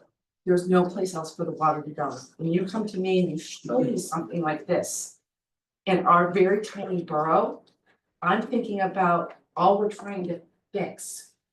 All we're trying to fix right now with where water goes. You could look So at that's- the ones that are on the pathway, it takes up like maybe, it's like 2 feet by 6 foot obstacle on existing walkable pathways. Like, it doesn't have to be a giant skate park thing. If you would take a moment to consider the hard work that myself and Sharon and these other people have taken, just browse through it, because there's other options. And we're not making the same ask that she did 2 years ago. Ron wasn't with me then, I was with some other people that were helping to support me. Unfortunately, I had a family that had to move out of Flemington, so Ron has taken over the role to help me. Have you approached I Raritan Township have- about Mineford Park? I have spoken, I was trying to reach Parks and Rec in Flemington, we don't have a Parks and Rec, I was trying to reach Public Works. They have not returned my call, so I was trying to find out about Tuckmeadow Park. And I wanted to know, one of the things I was asking, you may or may not know, because I know you said it's Green Acres. It's not um, Green Acres. It is not Green Acres, it is floodplain.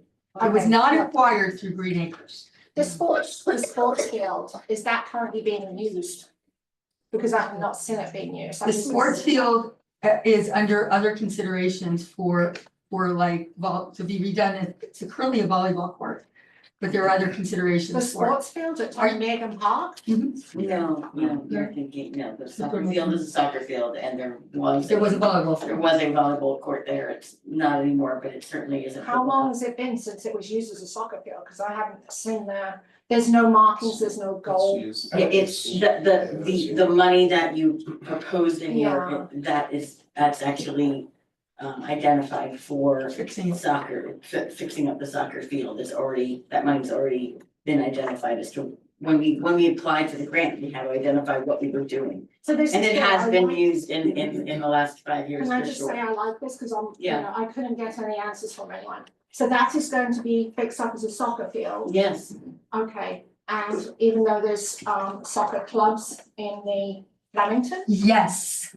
All the soccer clubs are taken by like the Flemrare soccer group, the 100 men soccer teams. Okay. The Lenape Park, has Raritan Township teams playing there because it's a municipal park. you're not allowed to Ours play are, soccer. right, so our, And you're not allowed to skateboard or bike on the sidewalks, right? That has to be on the road I don't know where you're talking in Flemington Borough. It's illegal to be on the sidewalk or the. that is correct, Right, so they have to be on the roads? that is correct. Okay, I've seen Not the roads. skateboarding, though, I don't know Trucks if anything like The skateboarding. skateboarding has to not be on the sidewalks. That's right. So, Okay. So can I just, I wanna interject real quick, Mr. Gillock and Mrs. Ivanowskis. yes, correct. It's commendable when somebody says, we need something for the teenagers doing in Hunter County. Not teenagers, families, yeah. Families, but primarily, when I look at skateboarding, I grew up in the 80s and 90s. It's not the eighties and nineties, apparently. Right, but I'm also well acquainted with young folks out here. I happen to be a teacher for over 20 years in the high school Okay. system. It might sound a little crazy, but I enjoy working with teenagers. They're wonderful human beings. But when they're bored, it can be very problematic. So it's commendable that you're coming here with some proposal for something, and it is an issue, as has been stated, that the property, not having the property is an issue, but the fact that you're coming here to help find something for people to do, those are things that people need to be doing more on. So Thank you. you're commended. I know this is not easy stuff. And I zeroed in, Tucker Bergen, I know the park very well. And I know that what you're talking about is what we absolutely 100% need, not just in Flemington, but broadly in Hunterdon, are these places that they call these third places, planners and the trendsetters of this stuff. So where you can find this, I think it might work. I just, I have to agree with Fasaro and Carol on that. The space isn't there. That is a concern in Flemington Borough. I remember there was a skate park in Clinton Township 2 years back. Park. That was that fun, right? When I was a kid. Yeah, and then, I lived in Bridgewater. There's one in Somerville in the town Bridgewater's proper. closed, Somerville's closed. Yeah, that one's The municipalities are closing. This is the thing, the municipalities are vastly closing these parks because insurance costs have risen.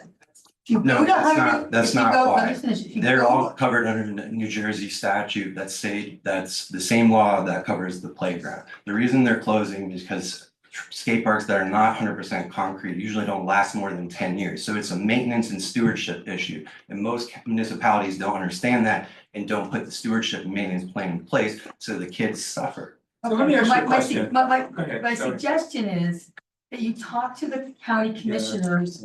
They have a BMX course up at the county library on Route 12. They've already invested in those that kind of like sport that appeals to high energy teens and high energy families. So they have a facility for it. They have huge amounts of parking up there. They have land.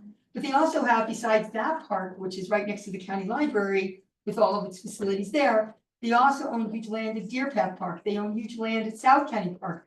They own a huge tract of land on Clover Hill Road in Raritan Township that's, I think, 500 acres. There's nothing on it. It's all passive walking fields with a big sign saying someday in the future, this is gonna be active recreation.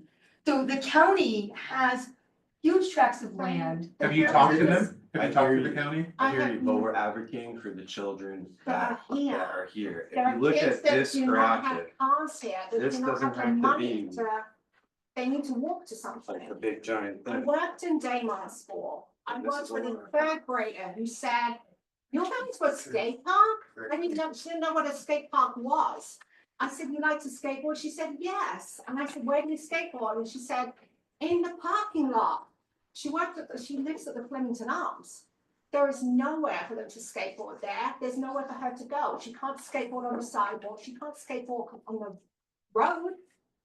Where There's did she go? lots of other places that have everything and have spaces for skate park. We, are number one in the state and New Jersey is number one in the country for preserving open space land. Like there's time, right? But where we are is in a tight, dense urban space, right? So we want to help John, that. I don't know, Yeah. you know this, so what happens if someone injures themselves there? The same that would happen if someone injures themselves at a playground or a basketball I do court. have notes from Parks and Rec at Hillsborough, and he said the past 10 years, he has not had one reported But injury. if there I can get that is- written down, I'll go back and get that written But down. if there is the borough liable?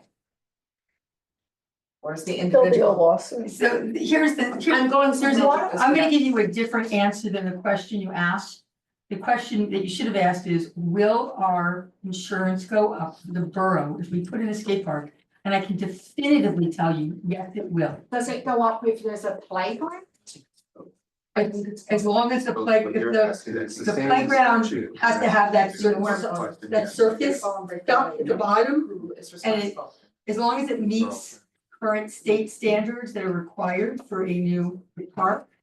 For a playground with this stuff at the bottom that the kids can't put themselves on. Because there was a skate park at Anban in Hillsborough. He said insurance was covered under the umbrella insurance, but same as for playgrounds. That it would not add any insurance. That is not what I've had insurance companies tell me. For skate parks? You've looked at skate parks? Wow, I'm impressed, okay, thank you. I have looked at It's skate good parks. that you looked at it. But and that is, look, That's I'm what we sorry, call like, impossible that my recreation. frustration is that this little borough, the county seat. We have a lot of people who tell us what we should do with it, that aren't our taxpayers, okay, a lot of them. Do this, do that, huh? So working at Flemington Raritan School District? I'm That talking was about our amazing. taxpayers who pay for the insurance and who pay for the upkeep and who pay the DPW. I am talking about our taxpayers. Could We I have a bring lot- in businesses We as have a well? lot of people who tell us what we should do here, who are not taxpayers or residents. Okay, Mo because from Little Egypt is meant to be here. He is, I'm sorry, I just spoke to him. He's got customers at Bistro 55. I just I have really the don't- owners of Shaker Cafe that would like to be here. I wish you would talk to Raritan Township about Minebrook Park. It's also in walking distance. It's down the road a bit. Over on the other, down by the DeVore shop. It's not that far. It's by the Robert Hunter School, right? It's also it's not that far. And they have more Thank you for your land. time, Mayor. What? I need to say something here. You guys have been floating this idea for years, and it's really, the one, I know, my background is planning, and the one thing that I really appreciate about your proposal is the idea of being able to locate something like this in a walkable community. That's what we in Flemington are all about. However, the mayor and Councilman Fasaro is absolutely right. I don't think that this proposal has been developed enough to really even address the concerns that are very obvious with that park, and that is the at least 1/3. It is actually Green Acres, that 1/3 is all The 1/3 is? Yeah, 1/3 of it is all Green Acres, and it's all wetlands. There is hardly any area there to build. But putting that aside, it seems to me that the attitude, it's almost entitled, that you come across is really off-putting. And that's been the case for a few years. It really has mainly, wait, let me finish. You keep interrupting. Let me finish. No, ma'am, you have interrupted all of us. Let me finish. It doesn't seem like you have approached any other municipality or any other, or the county. And I think that's where we get resentful, in that we constantly are being berated with, would you consider, what do you consider? I've been on the Parks Committee for 2 years. I would consider something like this. I would, if it worked with our community. First of all, this is not engineered. This tells me nothing yet. It tells me nothing yet. More importantly, you haven't done your research with all the other possibilities in the area, including areas that are walkable from the borough. So my request to you is, do more research before you ask the borough to do something that's, we know very well is going to be extremely hard from a rainwater standpoint, from just a tax standpoint, from a development standpoint. We do have a very limited amount of precious open acres. What I resent is it doesn't seem like you've approached anybody else but us. And that's what I'm asking you to do, is do your research. And then if we are the perfect spot, then sell us. But don't come in here with an attitude and say this is the only spot for you. And really understand the difference between the borough and the township. Because I guarantee you, at least 2/3 of those signatures are from Raritan Township. If maybe there's a joint effort to build it together and finance it together, you know, that's what grassroots is all about. Your intentions are pure, but you're not ready for prime time yet. Mr. Gillick, did you ask Lebanon Borough, your own hometown, where you pay taxes? I did. And what did they say? I didn't do that at council The meeting. I got kids other here issues with them. don't live in Raritan Township around there or in Lebanon Borough. I've been an educator for like about 7 years in Flemington Raritan School District. These kids are the ones that need it. They're not gonna walk all the way out to Raritan Township. They need to have it here. Why not ask the school to put one in? And the I school- really appreciate that I would argument, put it but in that's not the school, your only playground. argument, ma'am. That's not the only argument. Okay. Come, do more research, get your ducks in order, and then approach multiple agencies and municipalities about it. Council, I want to say thank you so much for your consideration, and for looking at the proposal. I don't know how to go about all the right steps, and I'm not in planning or any of that. My hope tonight was for us to kind of have a little bit of this discussion in the future and get that going, because I don't know. Again, what you guys would want to do is very pure, and I've been Right. listening to you. Apologize for not- And I haven't really sounded anything, again, the only question is, who else have you asked? And And what I appreciate, what I've heard you say at the beginning is, we don't know, we're trying to get direction. So it's not necessarily where direction is just necessarily here in the borough, but what direction do we take if we go? And that's what I've been focusing on, is here, what direction you want to take. I think there's several ideas there.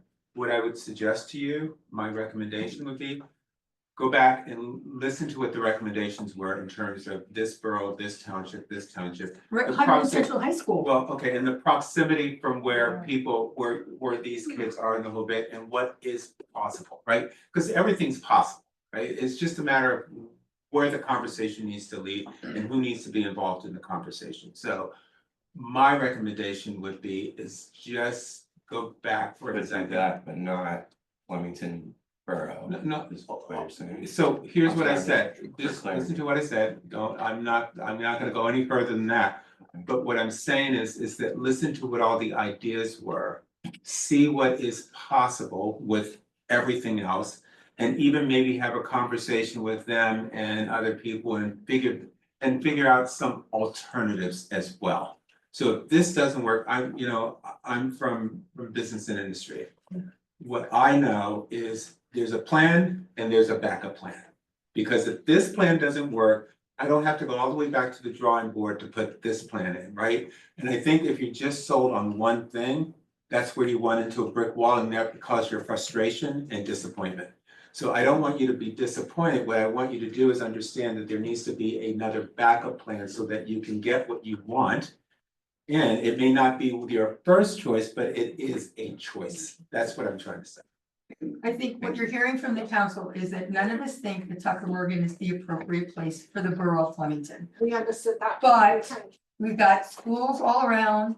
There's 5 regional high schools. Hunterdon Central is in walking distance from Flemington. If all you care about are the Flemington kids and you don't care about the Clinton Town kids and the Lebanon Borough kids and the Stockton kids and the Frenchtown kids. That's a good But there's lots, we have 26 municipalities in this county, 14 are townships, 1 is a city, 1 is a town, the rest are boroughs, right? All the boroughs, we're all built out. We're sewered out, we're watered out, we're built out, and most of the boroughs have 1 park that's developed. And it's not meant to be anything but a municipal tiny towns park. But you got 5 regional high schools, you've got schools all over the place that have parking areas and open spaces. You shouldn't just limit it talking, but I really strongly suggest you talk to the county. You talk to the big townships that have larger vast of land and larger sized parks. I mean, there are big parks in almost every township has a very large park. Alexandria, the Bunville Park in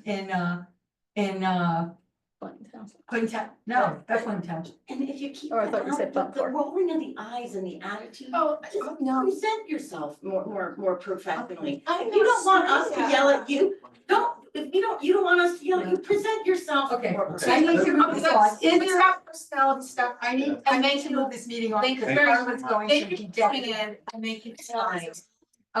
And these are things, if you want to email me or Mr. Gillock for ideas about who to talk to in some of these places, I'm happy to give you some direction on some of the elected officials. I really am, or the school.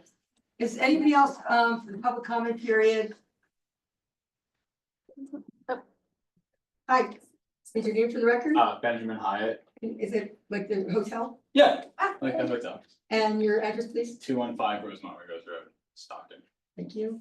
I came here, first of all, this is first time caller, long time listener of the skate Facebook group. Time you donate. Yeah, right.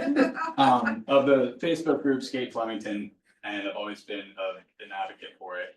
And the building of a skate park in Flemington, and I think that this meeting was very important for me and everybody else here that's an advocate to understand the financials, the insurance aspects of a situation like this. And not only that, but your guys' understanding for the need of this for the youth in the community.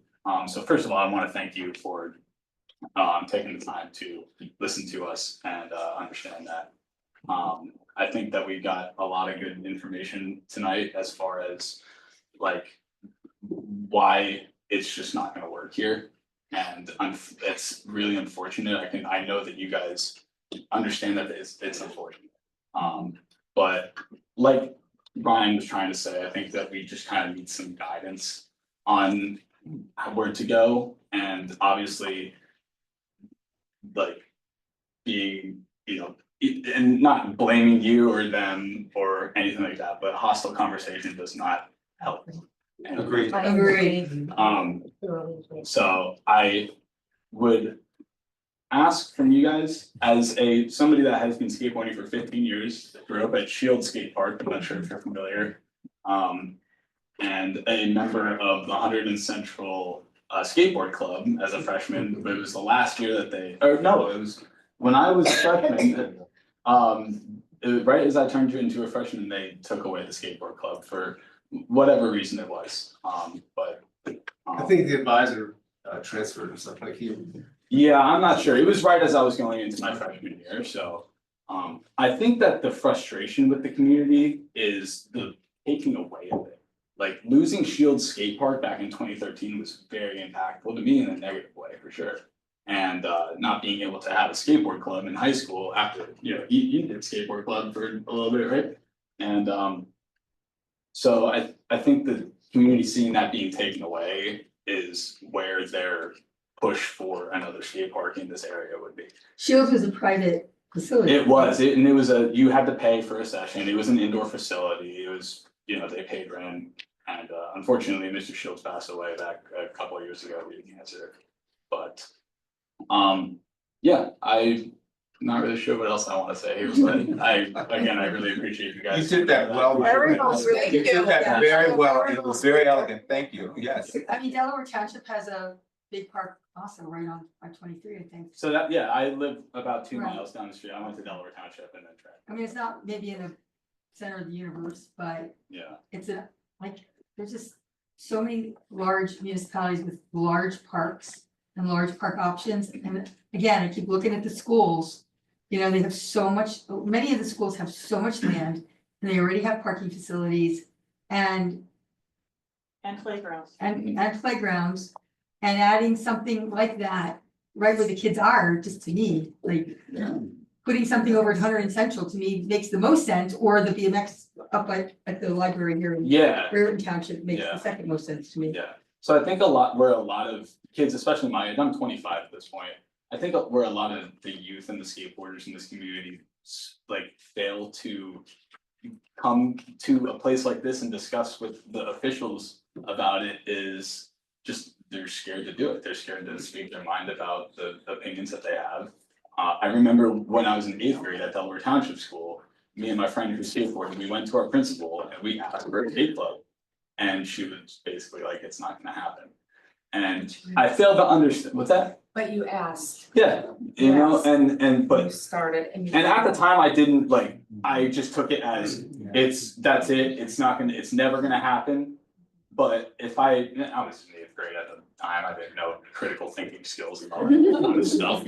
I sincerely believe that all 7 people sitting up here support the idea of a skate park. Absolutely, I think Because so too. we like, in this town especially, we like quirky things and, we just finished rezoning a whole area to get indoor recreation, indoor activities and things like that. We would love somebody to build a facility that would put in something like that, inside private, right? But I mean, we just have the one small park that's planned and developed. So if I may ask, with me not knowing much about this, how come Tuckamurgan isn't an ideal spot for a skate park? So. 1/3 of it is underwater. Yeah, 1/3 of it's in the That's- floodplain. It's flood zone? And- Correct. yes, and including part of including part of the soccer field that you're referring to. One other 1/3 is already taken up with the garden and the pavilion and the playground. And the 8 parking spaces. And very little parking space. And the rest of it, frankly, just from a civil engineering standpoint, it just wouldn't work. I mean, I have a little bit of construction background and I can tell you that from a civil standpoint, you're gonna have a really hard time grading that site. And it's meant for passive recreation. There isn't much space there. It's not that there isn't some opportunities for something that you envision. and I apologize for yelling before, but I really didn't appreciate the interrupting constantly and. I agree, you- and I don't you- appreciate You that. and Ron have been extremely professional. We want to help you. And like, the idea of having small, Ron had mentioned some small, piece of equipment that you can, install in interesting places. There is opportunity for that in town. Educate us. But I just want to also emphasize again, municipal parks are supposed to be for municipal use. This is a little municipality with 5,000 people, we have one park. It's not meant to be for the whole county to come and do an activity. It's just not, that's not under planning, it's just municipalities have little parks, little tiny towns. So we are, although we're the county seat and we host a tremendous amount of stuff here, whether we like it or not, it's hosted here. The park is meant for our residents, our taxpayers, it's not meant for the whole county. And, especially me, I live outside of town, I'm not a Flemington resident, but And trust me, I'm gonna go through the whole petition and identify every Flemingtonian that's actually on there. We will. Trust me. She will. Well, it doesn't matter, because they're all over New Jersey. They're all over New Jersey, okay. So this is the thing, right? That's why I'm suggesting you go to either larger townships that may or may not entertain it, but the county. Yeah. Freeholders, the commissioners, whatever you wanna call them, go to the county and take a look up the BMX course up at the county library on Route 12. They don't Take a even have a look. Parks and Rec budget. We They have do. 0 for our budget. They have an apartment. So that's what I want everybody here to learn as well, is like, this isn't like, no, you can't have it. It might kind of be from the Flemington Borough standpoint, but it's not like it can never, ever happen. No. As the people that want this, we have to look into these Go other up to places. go up to the county park, or not the county park, the county complex on Route 12. Go down and find the BMX court. They own so much land up there, it's crazy how much land they have. And see how that's situated in the park. Go and then create a presentation for the county commissioners, talk to them. They can spread this out through the whole county. It would be a county-wide facility, which is what you're proposing for our 1 square mile town. And if that fails, come down to Central High School. Go walk around the fields and see if you can cite something that Mr. Gillock is saying is representing as something not that big, but we just don't think, like, we just don't have the land or the wherewithal to host a county-wide skate park in Flemington Borough. Ms. Ivanowskis has been barking up our tree for years. And I just don't feel like, I don't feel like you've done your research to look for options. Okay, I do need to move on, because she has. No, you know what, I appreciate you guys. you've been great, so, yeah, but at the end of the day, I heard what you guys were asking, I'll say it again, you were asking for help. That's what I think I heard you say, right? And so I hope that you got some guidance and some glimmer of hope that this is not a thing that's dead on the vine. But you need to meet with other people as well. So if you got that, then I am happy. Yeah. Okay. Thank you guys. And we Have a always- great day. And I'll be happy to help you make that ask with the commissioners, honestly. I really would be, because that's where it belongs, up there. So. Thank you. we always I start would with really, kindness we in would, this borough we as would well. really like your help. Okay, anybody else from the public have any comments? All right, thank you. Thank you. Anybody else from the public? Going once, there is another public comment period later after we do the budget. So back on the agenda. We have approval of minutes, regular meeting, February 10th, 2025, can I have a motion to approve? Is there a second? Sorry, second. All in favor? Aye. Any opposed? Executive session, February 10th, 2025, can I have a motion to approve? Is there a second? Any opposed? All in favor? Aye. Okay, regular meeting, February 24th, 2025, can I have a motion to approve? Is there a second? All in favor? Aye. Any opposed?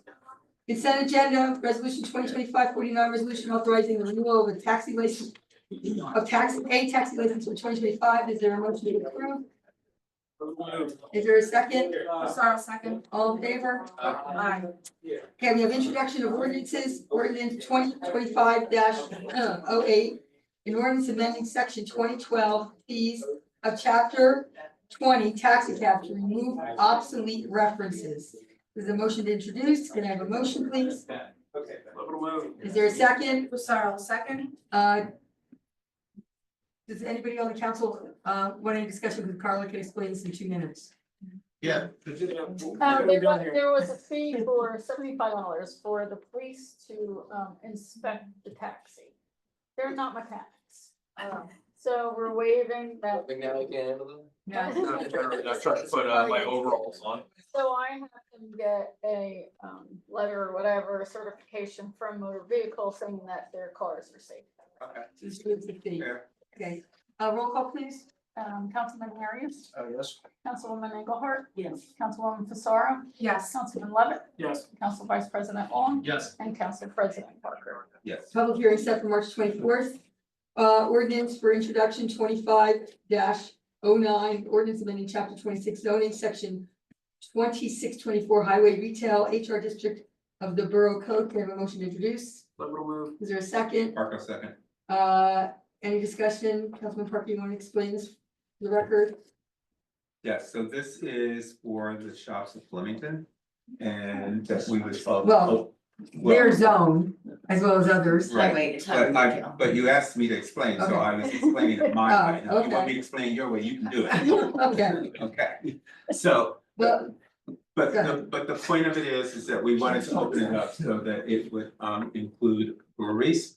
And so that's why that was the main focus of this. I just don't want anybody thinking it's spot zoning when you said it's for the shops, because it's HR zone. That's not- Another request. Yeah, there were reasons in the highway So, retail district. highway retail district. That's all I was concerned It's about. fine change. Huh? It's fine change. I know, It's not spot zoning, right. for the record. For the record, it's not, but when he said that, I didn't want people thinking it is, because it's an entire. Well done on Councilman Parker's part. Okay, Roll call, Councilman please. Arias, Yes. Councilwoman Engelhardt. Yes. Councilwoman Fasaro, Yes. Councilman Levitt, Yes. Council Vice President Long. Yes. And Council President Parker. Yes. okay, the public hearing, March 24th, 2025. We have 3 public hearings, ordinance 25-05, an ordinance amending chapter 9A-3, construction permit fees to create a new section 9A-3 I entitled elevator subcode and relocating the current section I to a new location in the municipal code. Public hearing is now open. Anybody from the public wishing to comment, please raise your hand or come to the microphone. Seeing none, do I have a motion to close the public hearing? No, move. Is there a second? Sorry, second. A roll call, all in favor? Aye. And I have a motion to approve ordinance 2025-05. Little move. Is there a second? Parker second. Any discussion? Roll call, please. Councilman Arias, Yes. Councilwoman Engelhardt. Yes. Councilwoman Fasaro, Yes. Councilman Levitt, Yes. Council Vice President Long. Yes. And Council President Parker. Yes. Okay, motion is successful. Ordinance 2025-06, an ordinance amending chapter 9A-3 construction permit fees to create a new section 9A-3J and relocating the current subsection I entitled construction records clearance to the new subsection J and amending the content thereof. Can I have a motion to open up the public hearing? Long move. Is there a second? Engelhardt will second. All in favor? Aye. Public hearing is now open. Anybody wishing to speak on this ordinance, please raise your hand or come to the microphone. Seeing none, can I have a motion to close to the public? Long move. Is there a second? Engelhardt will second. All in favor? Aye. Can I have a motion to adopt ordinance 2025-06? Little move. Is there a second? Long second. Any discussion? Roll call, please. Councilman Arias, Yes. Councilwoman Engelhardt, Yes. Councilwoman Fasaro, Yes. Councilman Levitt, Yes. Council Vice President Long. Yes. And Council President Parker. Yes. Motion is adopted. Ordinance 2025-07, an ordinance creating section 7-416 residential permit parking 24-hour in chapter 7A-21 residential permit parking 24-hour of the municipal code to create 24-hour residential permit parking zones in the borough of Flemington. Can I have a motion to open to the public? Sorry. Is there a second? All in favor? Aye. The public hearing is now open. Anybody from public wishing to speak, including the gentleman who sat here all night for this moment. just raise your hands. hope.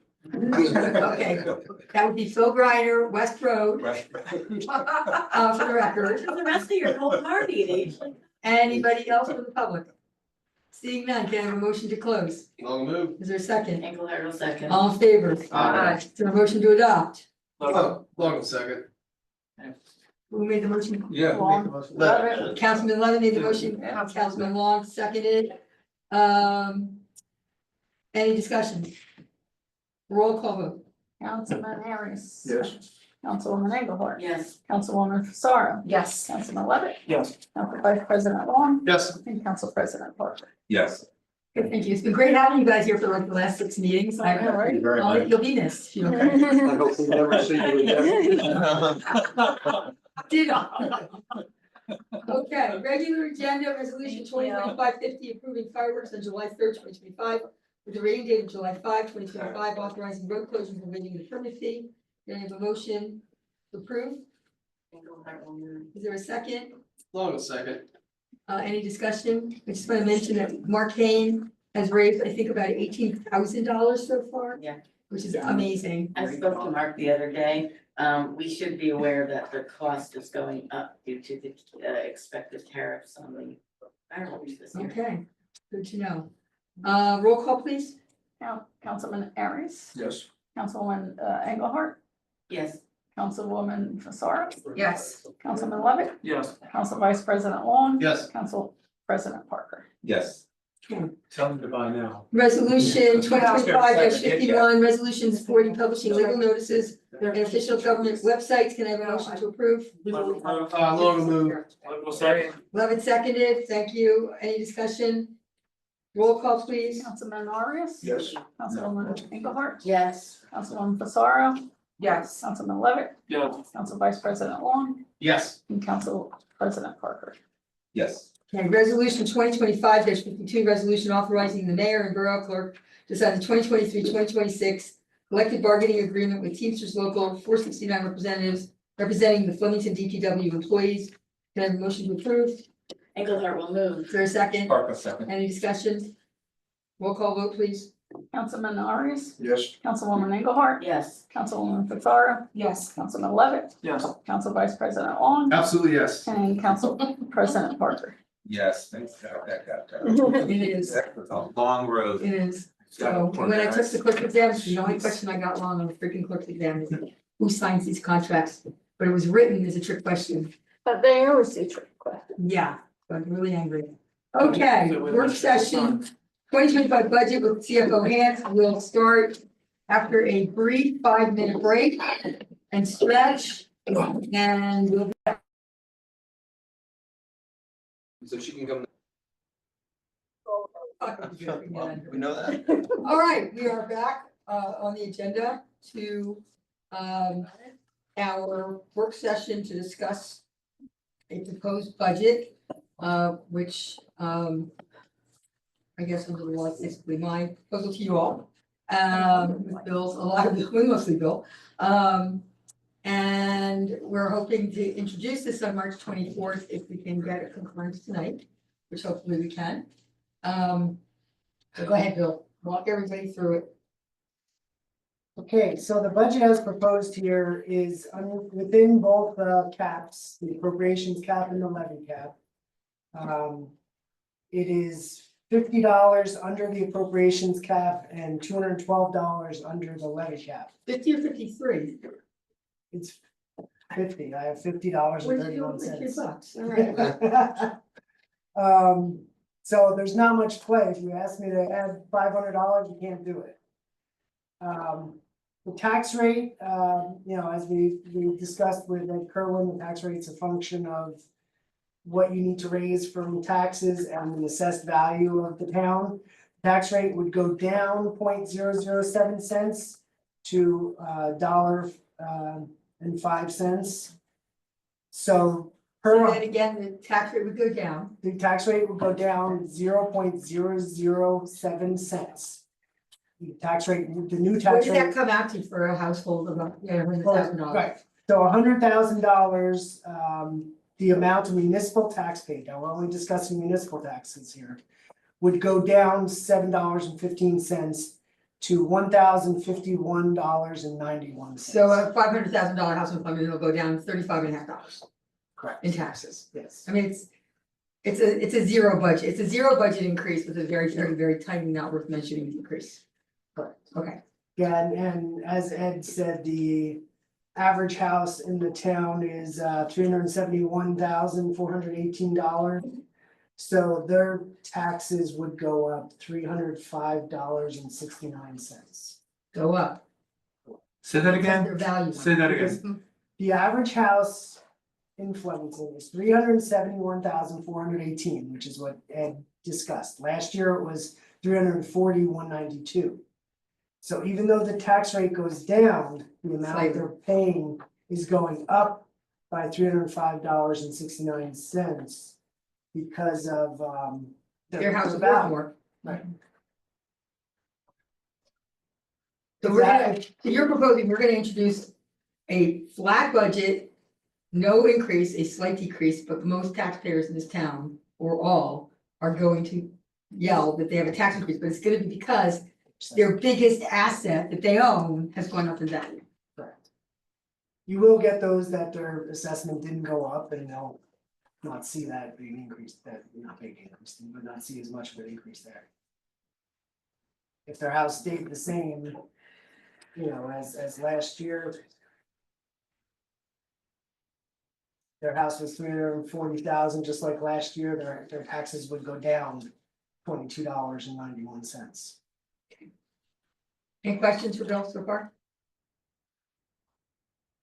But we all got our cards, right? Everybody got their green cards from the county. I know what mine went up, so it's gonna be ugly. Okay. So, okay, keep going, Bill. So I thought an interesting note was, back in 2023, we kind of plotted out what we thought the next 5 years were gonna be for the tax rate, you know, and we thought there was like a sweet spot where we needed to reach. And I had anticipated the rate was gonna be 1.050, but now it's 1.052 this year, so we're very close, within 0.0019 cents. Okay, so the budget has within it an increase of $125,500 for capital improvements. This is a 20.1% increase. Insurance went up $170,400, which is a 21.41% increase. Is that health insurance? That's health and regular insurance. Okay. 170,000. $170,000. And what was the percentage of increase that was? 21.41. This is actually all in here towards the middle, you'll see the charts. The budget Yeah. shows this, it actually has by category what the percentage change was and what. Right here, yeah.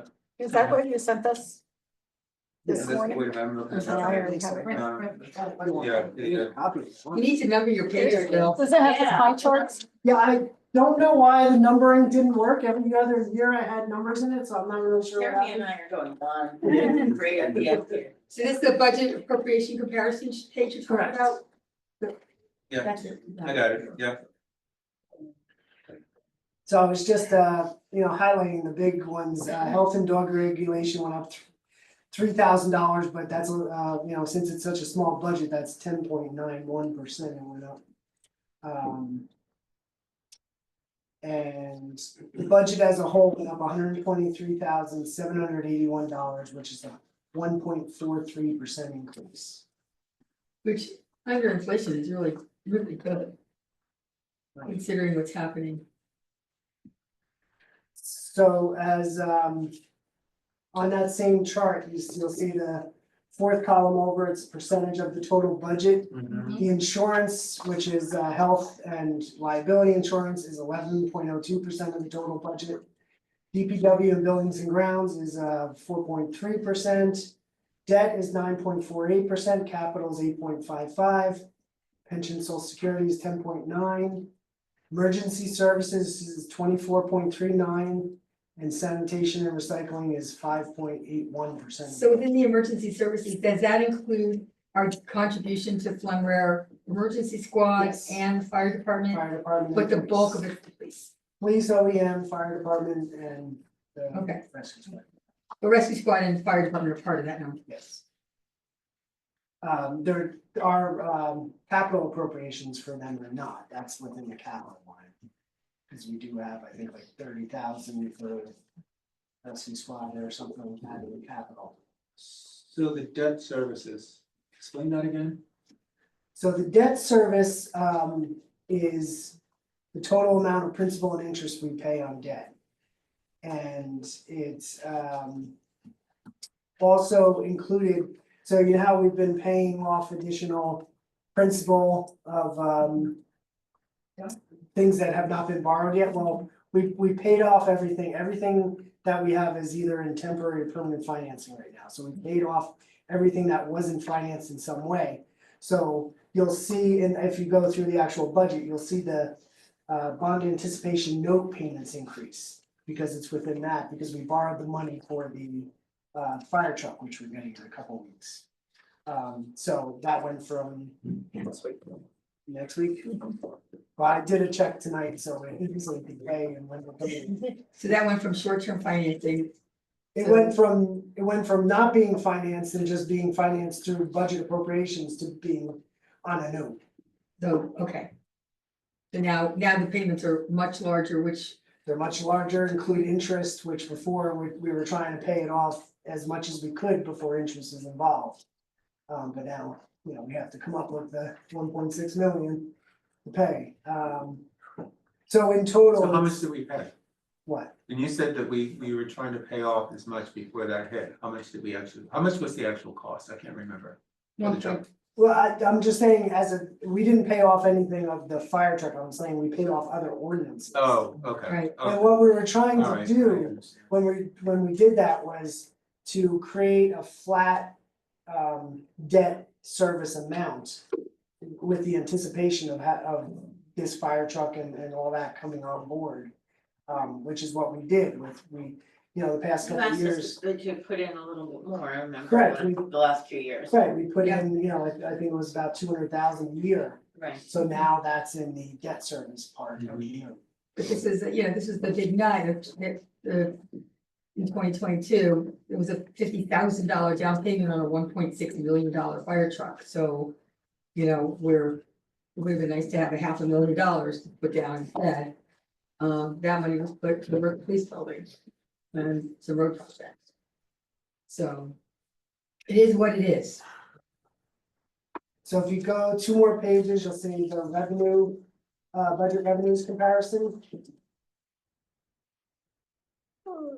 It shows that local revenues, which like I was saying are the court fees and food licenses, interest income, stuff like that, make up a total of 6.81% of the budget. State aids 4.47, construction code fees is 3.42. Uniform fire safety, that it's minimal, it's 0.29. But you can see that the majority of our taxes, almost 75%, 74.7% of the budget is funded through taxes.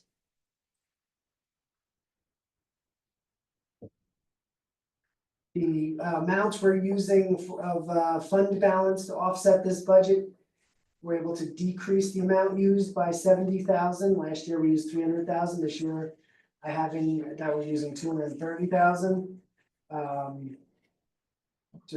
We're trying to keep that number healthy. We're still in the works, we're having issues with trying to figure out the tax stuff from last year, so I don't have the exact fund balance number yet. But I'm hoping by tomorrow we should have that number and I can give it to everybody so you can see. I mean, just in case anybody doesn't know this, our tax collector severely broke her leg in one of the ice storms and needed surgery, and she is trying to work from home. And it's gonna be laid up for a while, so she hasn't been in the office in about a month, Carla. So that's why we don't have certain things done because of that. So, I was gonna answer a question on the numbers. Oh. The 230 instead of the 300,000.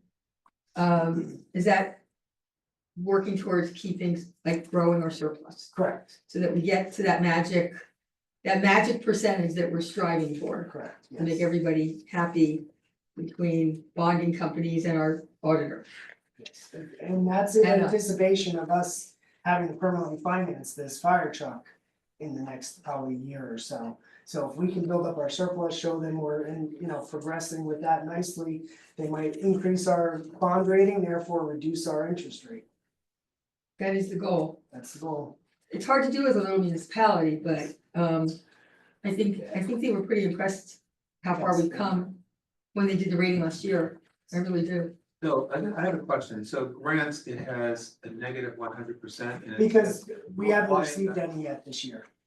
They usually come in like April, May. You can't put it on until it's actually Correct. hot in hand. Do we know what grants that we're anticipating? So we usually get the Clean Communities Grant, recycling tonnage, alcohol education.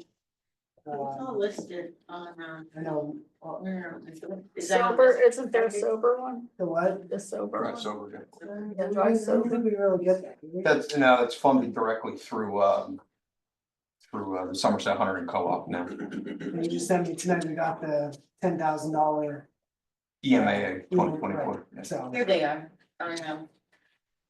I can't tell you what page number. But it's in there. You wanna read them, Susan? What, the ones we got in the past, you mean? Drunk driving, enforcement fund, alcohol rehab, Jersey body armor over limit under arrest, FEMA, NPP grant local, the energy care grant, Jersey. Governor Huntington, state of New Jersey recreation, clean communities, recycling tonnage. There's a lot. So those are state grants, right? There's a couple county grants in that list, Couple county. one federal at one least. federal. Most are state, yes. By the time so it has to be received before it's adopted, not introduced, right? No, you mean if you wanna put it in the budget, I think we have to, it would, depending on the amount, no, because if you change a budget line item by more than 10% or something, you have to advertise. Right. And you wouldn't be able to adopt, so. Right. At that point, you just do the chapter one. So whatever there when we introduce is what's there. Yeah, and All right. then sometimes you'll see, if there's something I get after the fact, after we adopt the budget, I could do a chapter 159, which inserts that grant right away. Okay. So just to refresh everybody's memory and for anybody else's memory, a 159 is unexpected revenue. Basically, so if the county decides to go out with another recreation grant and get $50,000 from them, that goes in as a chapter 159. So That allows you then to spend the money right away rather than wait till the next year. right. And it's really Where's the $5,000 in here for the fire, on our part of the fireworks? I think it's under, is that, is that under beautification? Yeah, It's in the beautification. This is It's only, five, right? this is only $5,000. Right. that's all, that's our share. So here's my question. I mean, I kind of want to go through this in terms of the by department and by funding. So let's just look at, for instance, public safety, right? So we have fire. What is other expenses? For fire department, other expenses, that's just their basic needs, repairs to the trucks. Small equipment that they buy that wouldn't be capital. So it's operation. Yeah. Okay. And then when we look at wages and salaries, let's look at the police department. Did we put in for a full-time? So Secretary? Yes. So in the budget, we have 25,000 for a part-time secretary and 40,000 for a special police officer. But why are we getting a special police officer right now? That doesn't make sense, we don't have a problem yet.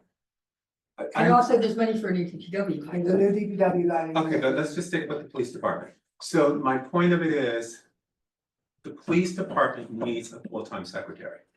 So we need to make sure they have a full-time secretary. The thing with another police coming on, this is not the time to do that yet. We don't have a problem yet. So why are we budgeting for a problem that we don't have? I'm adamantly opposed to that. Jerry asked for it, he asked for two, I talked to Jeremy about it, he said agree to one, so when the budget that way. That's all. I want to have a full-time secretary. Does that impact getting a full-time? You got $50 to cut or to spend, so if you don't want the special, he'll take part of that salary and put it in as a secretary. Once you do that. Yeah, between, do that. no, it's Do that. all the same line item, so I'm not doing it. Okay. So between those two positions, you have 65,000.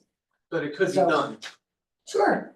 We need that first. I guess. We need the secretary. Listen, the other thing can wait. The secretary they need a secretary there. So that is what I'm encouraging you all to. And the secretary is gonna be doing the parking, right? Well, Secretary, you'll be doing whatever. I mean, but The software, they just. yeah. So we're not Yeah. gonna- the secretary also needs to do the POs, because Yes. right now, the police bring over the POs for our CFO to do, and it's the only department. Because they don't. So the secretary needs to be trained on that, for sure. It's fine. We can talk about her Fine. duties, but these are her duties. Right. But the point of it is, they need a full-time secretary, so that's what But- they need first. We also need then to get some of the new superior officers on the road, because right now they're doing paperwork, so if there's gonna be a full-time secretary, then we should have more cops out on the street. Okay, but that's, That's gonna. Okay. but all right. that's where Jeremy comes in, Okay. and he's got that taken care of. I'm not gonna, listen, all I'm saying is, they need a full-time secretary. Now, after that, I don't care. That's what they need, because when I was there, it just does not work without one. So let's do that. The one for the special police officer, that can wait until 2026 as far as, because we don't have a problem yet. I don't know why we're doing stuff that we don't have a problem. We're all good, Johnny, we're all good. Okay. We're all in agreement on that. But can I ask I know this is not nearly as. Well, hold on, expensive as- Susan, we're in agreement with that, but I just wanna make sure. Bill, are you saying that the money is in here for the full-time secretary, but then there would be money left over because we're not gonna use all of that money? Well, I don't know how much you're gonna pay the new secretary. Jerry never submitted a budget, so, so, Wait, he did. Wait a minute, He did. he did, did he? he absolutely did. We talked about this several times. Didn't give one to me, the delegated authority, didn't give it to you as the CFO. So we talked about salaries and he went off of the last salary of but there, with $65,000, he'll be able to hire somebody. Right. And then there'll be leftover money in the salary and wages line. That's all. That's what I'm asking. Yes, That Yes, was my question. there's yes, enough for you to do what you need. to Okay, do. so there's money left. in salary and wages, Okay, yes. that's, So if we need to hire a meter maid at some point, we can. or At the end of the whatever. year, you probably could hire someone, for a month or whatever, yeah. Okay, so the secretary we're on board with, so we don't need to touch the number. You don't need to touch it, no, Okay. unless you're gonna pay more than 65,000. No, I think it's affected that. I know it's probably in here somewhere, I'm hoping, but I had asked about, a little budget for the park cleanup and the porta potties. Did we get that in there for the park? Porta potties for the park? Yeah, we had talked about that. When did we talk about porta potties for the park?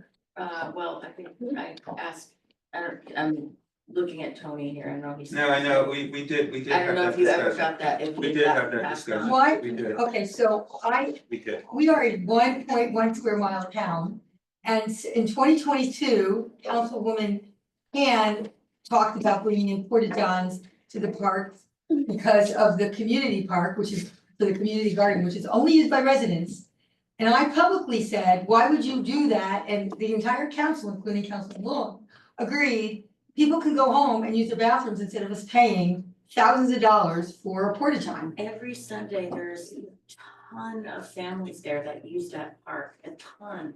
They use it every single Sunday. There's a really large group of municipal residents that use that park every week, so it was taken away during COVID, and it was something that I realized.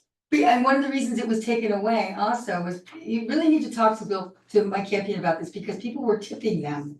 Right, I do remember that, so. I mean, all the time, it wasn't like it was happening a lot. So I personally. I don't know, Mischief? I don't know the solution for the tipping, I just There don't know if isn't we one, have. yeah, not having porta johns in the park is the Okay, solution. let's lower the level here. Yeah, I just thought maybe we could But I think the point, figure that so, out in the so, budget. hold on. Drama. So if there is a soccer game going on, for instance, because that's what we're gonna work towards, soccer field and a volleyball field. And there's no bathroom, what do? That's the question. Well, when, like, I'm gonna play devil's advocate on what just happened with the special, we don't have that problem right now, so why are we talking about it? But when are we gonna put in the soccer field? He's working to put this in the summer. Every Sunday. I was gonna say that you're growing up in a small town, literally a town that makes this one, we would just like go home. You go home. Or you go out in the woods, I mean, like, I don't You know. go how to a old neighbor's these house. are. You could I know go in the guys are woods, very, there's like, kids out like, there, country some here. kids You walk go- you through go- there, I you go to a mean, neighbor's you house. have Go to the neighbor's, or some town, I just remember playing Little League baseball, I the don't- only girl, times have I changed. went home. I went exactly. home. Cause they now accept porta johns for fun. Okay, but that's all well and good, but going back to what Brandon is saying, he's looking to do something this summer. He's looking to do something this summer, so if he's doing something this summer and going home and et cetera, it depends on where you live at home, first of all, and going to a neighbor's house is probably not an option. We live in a different time, people, this is not when we. Well, I wouldn't go to a neighbor's house, we would go out in the Exactly. woods and be on the side of a But tree. where- I'm not gonna encourage that. They're the same, I absolutely. I mean, I do it a little. I'm a, like, I really think that country kid. some of you have to have a conversation with Mike Campion about the problems, or, you know, I don't know if Sergeant Well, I don't McMahon think weigh we got- in on the porta john issues that we've had over there. So here's the question, But how often was it happening? I was happening 2-3 times a year over there. Jesus.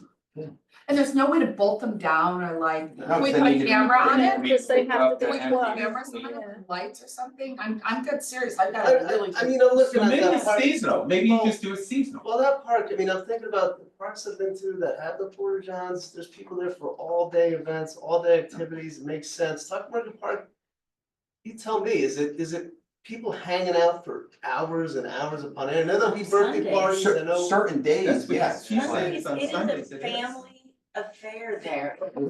The only way you combat it is you have to bring in a porta john that's on some sort of trailer that's not typical. I mean, are these people that are renting the pavilion? Signing up and renting the Then pavilion? do we also have Residents that to, are- those water stations?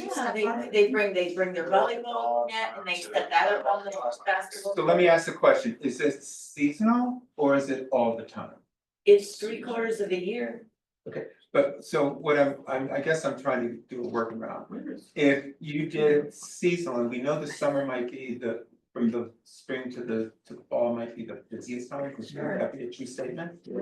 So maybe it's the thing that we bring in seasonal, and then in the winter you don't have it in or whatever. That's what Clinton Township. I just think we should give it another chance. There's been a Well, lot I think of. we should find out how much it We're- costs. well, I had given you that estimate, but I'll send it to you again. I'm sorry, she did. No, it's fine.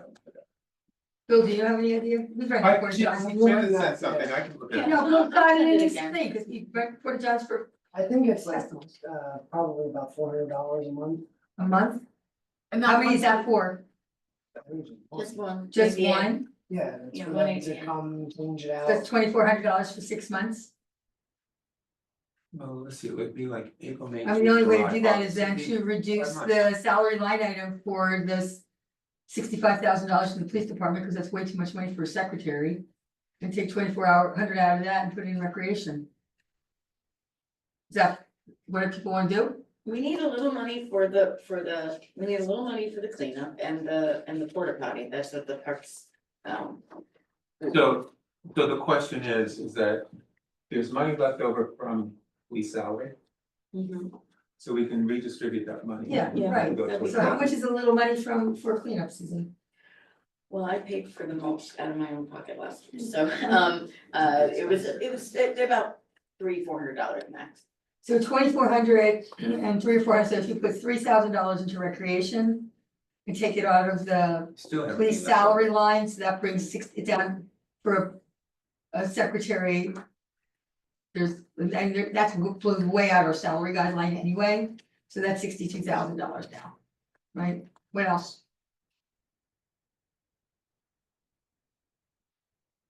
Sorry, can you just explain, you said we got $50 for the cap, right? Below the cap, yeah. Yeah. Trying to, I forget, the calculation of cap essentially, like what is the, Levy what is versus actually? the, So, I know we've gone over it before, No, I but. think it's great that you're asking that question. Yeah, I'm really. Oh, no, I am, I'm doing it anyway though. Yeah, that's silly, but you are. so the appropriations cap is what we're $50 under, so. How do you come up with the appropriations cap? It's actually in our budget, it's a sheet in our budget. You take last year's total general appropriations, you subtract out, interlocal services, capital improvements, debt service, grants, deferred charges, and your reserve for uncollected taxes to give you a base amount, which our base amount is, 5,809,320. Then you're allowed to do 2.5% on top of that. And so that brings you to 5,954,000. Then you're allowed to add money for new construction. So that's another thing that Ed does.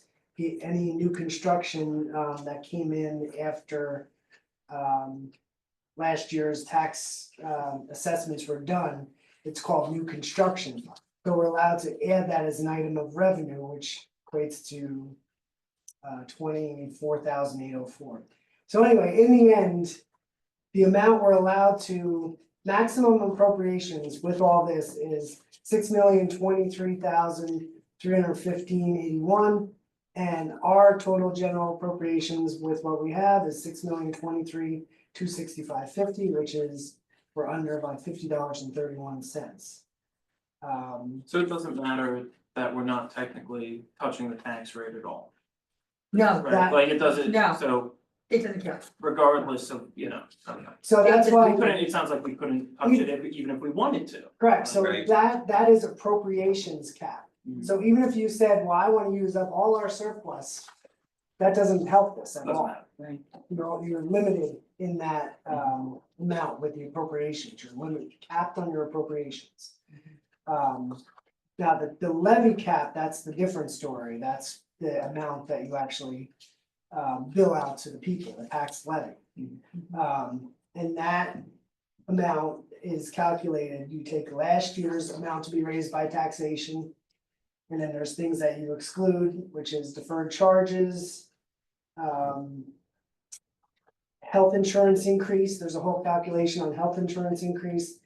Pension obligation increase, capital improvement increase, debt service, and deferred charges to future taxation. And so basically you subtract all those out, you're allowed to add the 2% on top of it.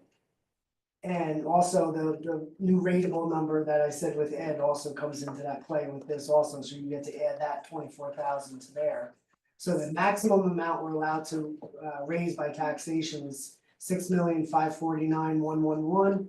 We're at 6,548,899. So that's $212 under.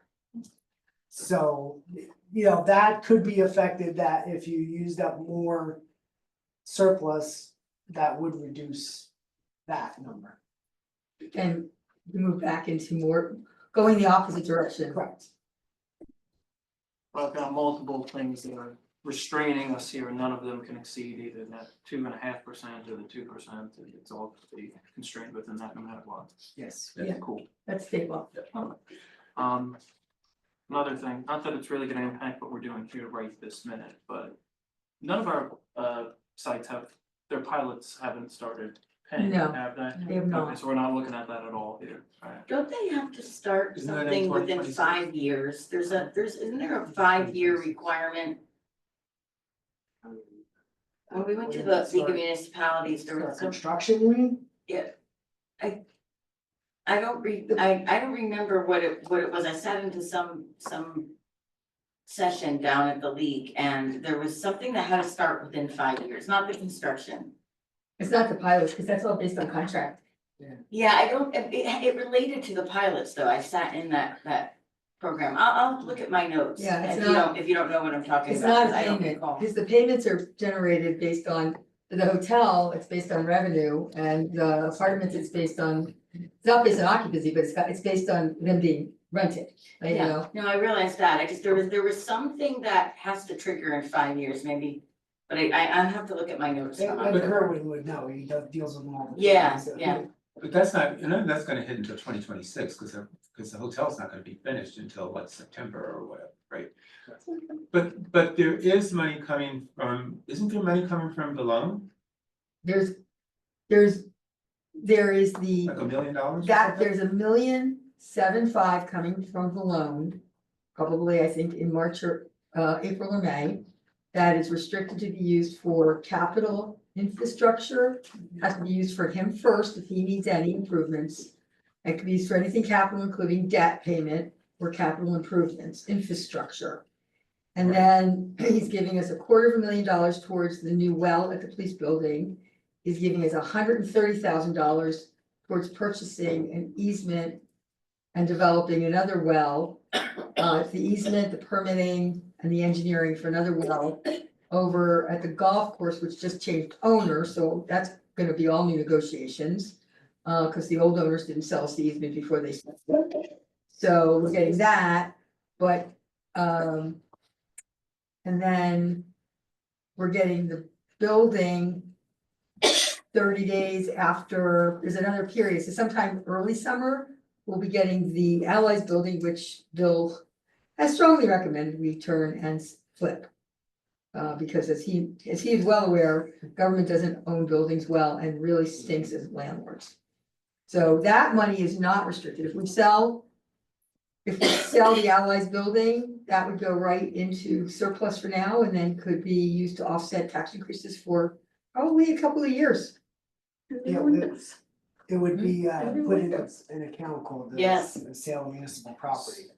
So that we Don't use that. So then what is Now Carlos knew it. So I'm seeing capital improvement fund, what is in the capital improvement fund? It's $300,000, so based upon what you're saying and all the other things. I'm just trying to understand, where is that someplace that we can see it? This is what it's gonna go for. No, the capital improvement fund. So the capital improvement fund, what is that for? What is that going toward? So we had, what was it 40,000, I think, for your light, the traffic light, Oh, the reticulated flashing lights, Oh. right, that's in that line, correct. Something in here. That's six, yeah, that's for 6 lights That's what down I'm Main asking Street. about the capital improvement. That's 6 Okay. lights down Main Street. What was the other? We have 100,000 in there every year, so it's only 200,000 difference, I think, so I'm trying to think what that extra 150 was. Was it for the pad at the fire department building to get fixed? Okay, but I'm sorry, but maybe I'm missing something. So we saying capital improvement, I hear about the $1 million today. And you're saying it's gonna go for this, it's gonna go for this, it's gonna go for this. Where is all that written? No, so the $1 million that we're getting from the loan, that's not in the budget at all because we haven't received it at all. Understood. So we don't have it written anywhere until probably next year. But what it can be used for is in the redevelopment agreement. That's a contract we have that you guys voted for. That's right in there, the redevelopment agreement. You understand what I'm asking? Maybe I'm not making myself aware. I'll re-ask it. Okay. Okay, so let's just deal with this for right now. So we've got the capital improvement, but the only thing we know for sure that's in there are the lights. The lights, plus That we you always can put out, remember. we've been putting 100,000 in just to build that up. So that we can have money to, you need 5% down if you wanna ever do a bond for anything, you know. Understood. So from last year, was there any remaining in that? From Yeah, last year? we didn't use any last year, so yes, we've been building up that. Okay, so So we're just adding on to what we had, so we're accumulating funds. So I'll tell them how much we get. Thank you. Thank you. And while you're doing that, so Thank you. so like the fire department spoke to me the other night, and I'm just relaying information, I'm not in favor of this one way or another, but they mentioned that there is an engine that's in better condition and younger than one of our engines for sale by another municipality right now. And the asking price is $400,000. And so if we actually wanted to entertain buying it for $400,000, we'd have to put down 5% to buy it, which is $20,000. That would come out of this capital improvement fund. That's what you have it there for, basically, is for stuff like that, or if there was an emergency. Right, so let's see how much we have in there. So as of December 31st, we have 333,900 in there. So that's the number. So was none of that used last year? No, we didn't use any last year. And the money in that capital improvement fund goes toward when the bond people are looking at us and that looks favorably on us, correct? Well, it also helps if you just, said we needed to buy a dump truck, $50,000. You could technically just buy it directly out of that rather than borrow. Well, we always have some sort of police car that gets to an accident yearly, so we're building that would be another thing that. Never while they're on duty either, I might say. Well, no, but that comes out of capital improvement, when there's an emergency, Well, we can't plan for, it, right? No, but wait a minute, what, there's $125,000 in for police equipment. What is that? In there is a vehicle, yes. Exactly, that's where I was going, it has nothing, it's. No, I mean two for different things. unplanned vehicle. No, that's a new vehicle. That's planned. Oh, I see what you're I saying, meant you're like, talking about when something if happens. there would be something that I see happens what you're with saying. one of our DPW Understood. trucks or our police truck, Understood. cars, Yep, understood. accidents happen. And then the building improvements, what is that? I just wanna open discussion so everybody knows what's going in, because Building improvements, Brandon has no idea where, what it is. the building improvements, that's where the pad for the fire. Oh, is that where you put it? Yes. Okay, Yeah, okay. it's The there. what? The pad for the fire department, they have to Okay. It needs replace to be that. regraded and Understood. re-engineered because it's dumping water in the building and it keeps cracking and creating problems. We also need to get new windows for. Well, I was gonna say, what are we doing about this building for these people who work here? Right, Are we yeah, getting? I'm just saying, that's what it's in there. Okay, so it's in there If to do you that. wanna do that, There you go. We get the FEMA funds, I mean, opened What back about up. the sewer? I'd love to find a grant for that, but we don't, I haven't seen one. I have one. For the windows and doors? Well, It's frozen right now. oh, yeah, FEMA's well, then frozen. that doesn't. Well, FEMA's gonna be frozen for a So while. we have I to, wouldn't I guarantee- have some changes that have to go through for hazard mitigation, the county just approved them. And then we have to reintroduce it, and then we can seek the funding if it's reopened. It's in our energy plan, Wouldn't so that's guarantee an it. argument for that. Would not guarantee, listen, I'm in FEMA's contact done. with Washington DC every day of my life right now. We I were would not so guarantee anything Nope. for FEMA right now. I would not feel. Seriously, nothing, I would not, let's All right, proceed let's as get though we back on the don't have budget. Let's it. get back on the So, budget. let me finish, please. So if we don't have it, we don't have this, we do have the funding to replace the windows, correct? Okay, that's all I want to know, Good. thank you. All right, But that's also what, the capital improvement funds, us building that up, we can. okay, You would just have to do an ordinance appropriating the funds if you wanted to do Okay. it for a project. okay. Yes. Okay. Let's just wanna make sure, because I see all these things in here about grants and and I just don't, I'm not gonna bank on any of that for this year, Did I maybe miss next it? year. Or did you ask about, what's the shade tree line item in there? What is I that? asked about the change. Did you? Not him. No, she In the capital improvement, the shade There's tree a capital line, improvement, yeah. that's for the purchase of their trees. That is Okay. for their adopt a tree program. Right. Okay, 'cause I kept looking for it, and I was like, I have no idea where you're getting the rest of this money you're talking about, but that makes a lot more sense now, thank you. Yeah. Last year, we replaced it with the tree fund revenue. that Correct, we get, use right? that to balance the budget. Thanks. Did we, There we go, I was Great. concerned that you're gonna get all those, I'm sorry, I made financial questions. So Councilwoman Engelhardt, you have a question? yeah, I did have a question, I don't know if did we talk about the the lights that are going across Main Street, Yeah, Yes, yes, that's in the capital Yes, budget, that's in capital, Okay. that's what he was saying. So everybody's fine with the three of them? but 6 of them. It's six. Well, it's one for each It's side of the 3 street. pairs. Three pairs of lights, that's what I meant by three.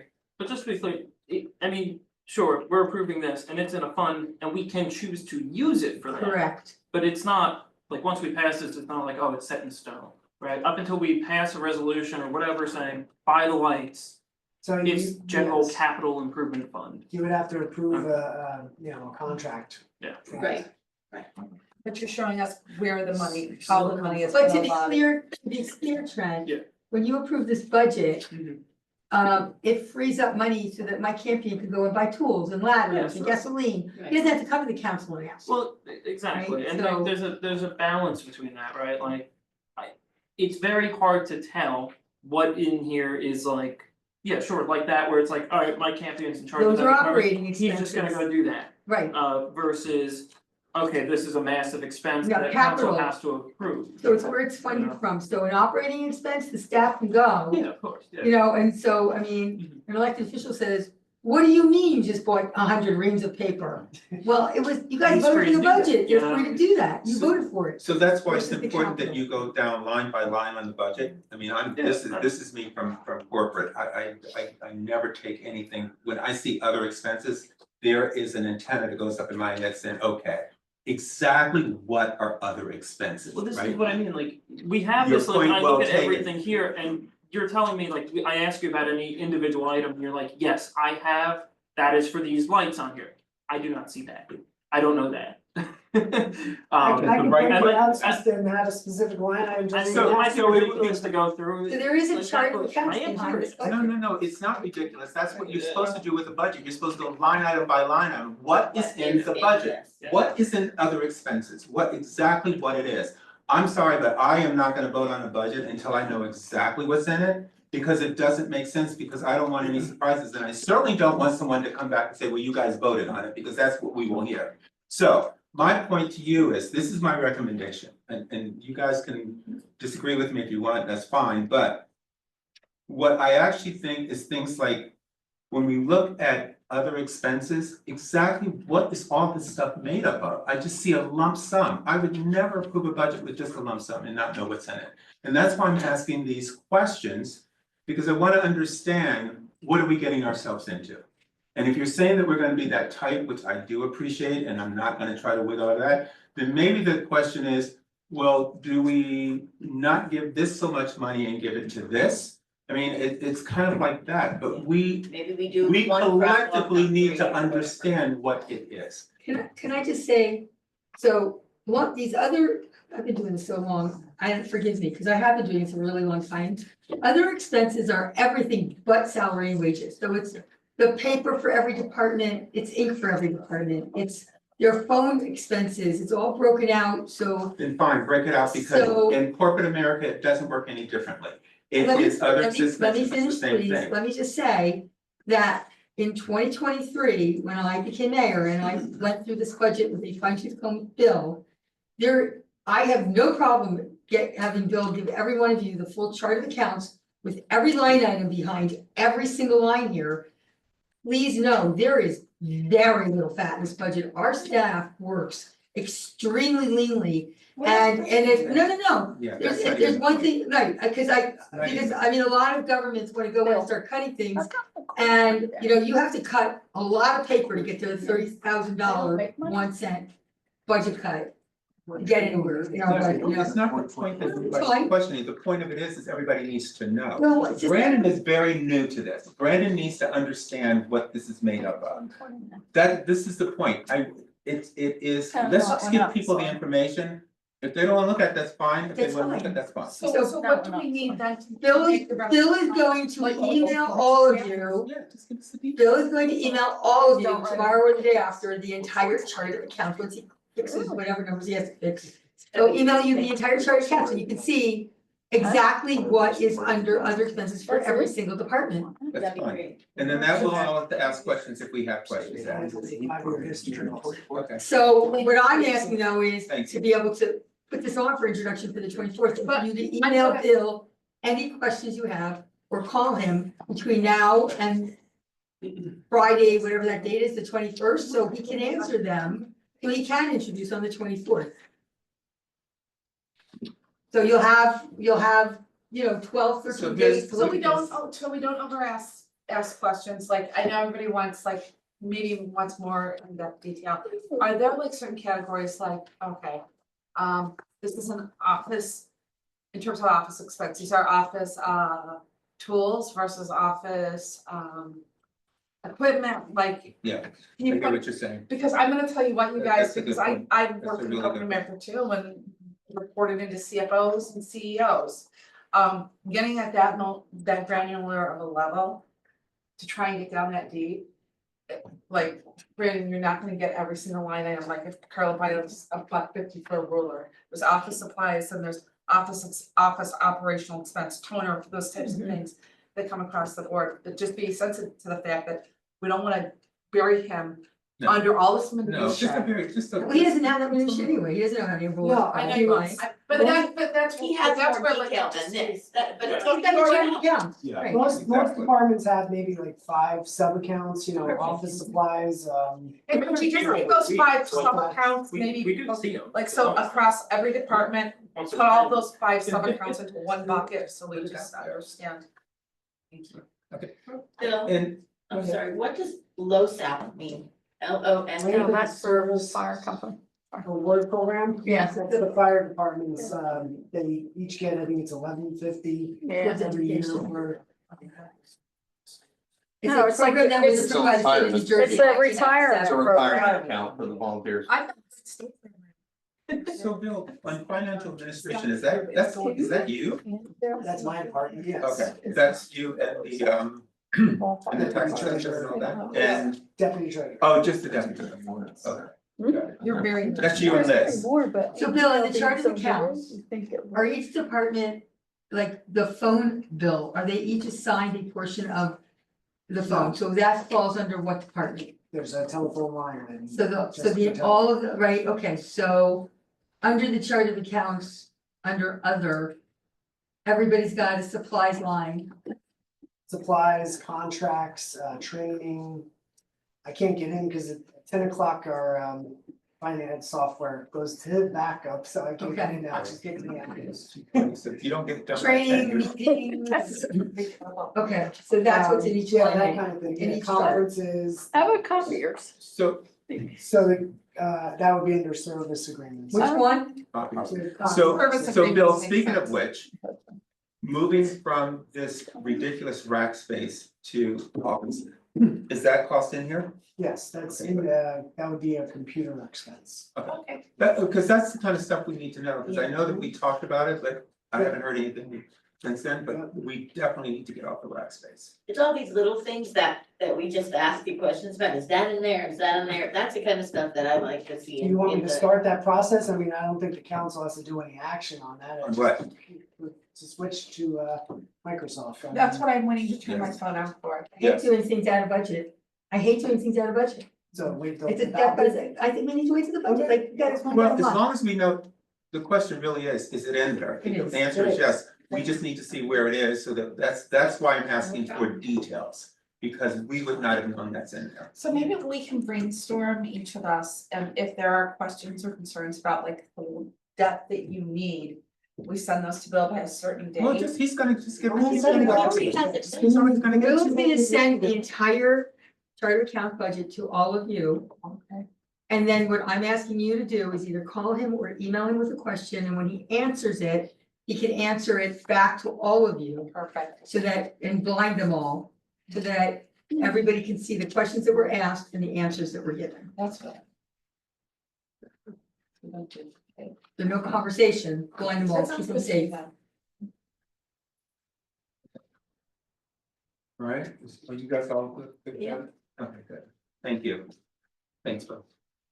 All right, anything else for Bill? It's just about 10 o'clock. I'll turn it into a pumpkin, yeah, 10 o'clock's long. My husband just called me. Makes it feels good looking at it saying it's 9, but I feel like it's 9, but I hate that it's things. All right, we do not have, we're on the agenda, I know we have those. Payment of bills, Bill, I'm gonna take this on and sign them to you. Could I have a motion authorizing payment of bills in the amount of $131,378.08? I'll move. Is there a second? All in favor, roll call please. Councilman Aaron's, Yes. Councilwoman Engelhardt. Yes. Councilwoman Pissarro, Yes. Councilman Levitt, Yes. Council Vice President Malone, Yes. and Council President Parker. Yes. Okay, we have no executive session. Don't forget, our next meeting on the 24th, we've got a 6 o'clock closed session. To talk about, parking meter, strategies. Okay. And the public safety. So at the regular 7 o'clock start. And hopefully we'll be introducing a budget. Change. Right, do you have a motion to adjourn? Second. All in favor? Aye. Aye. I-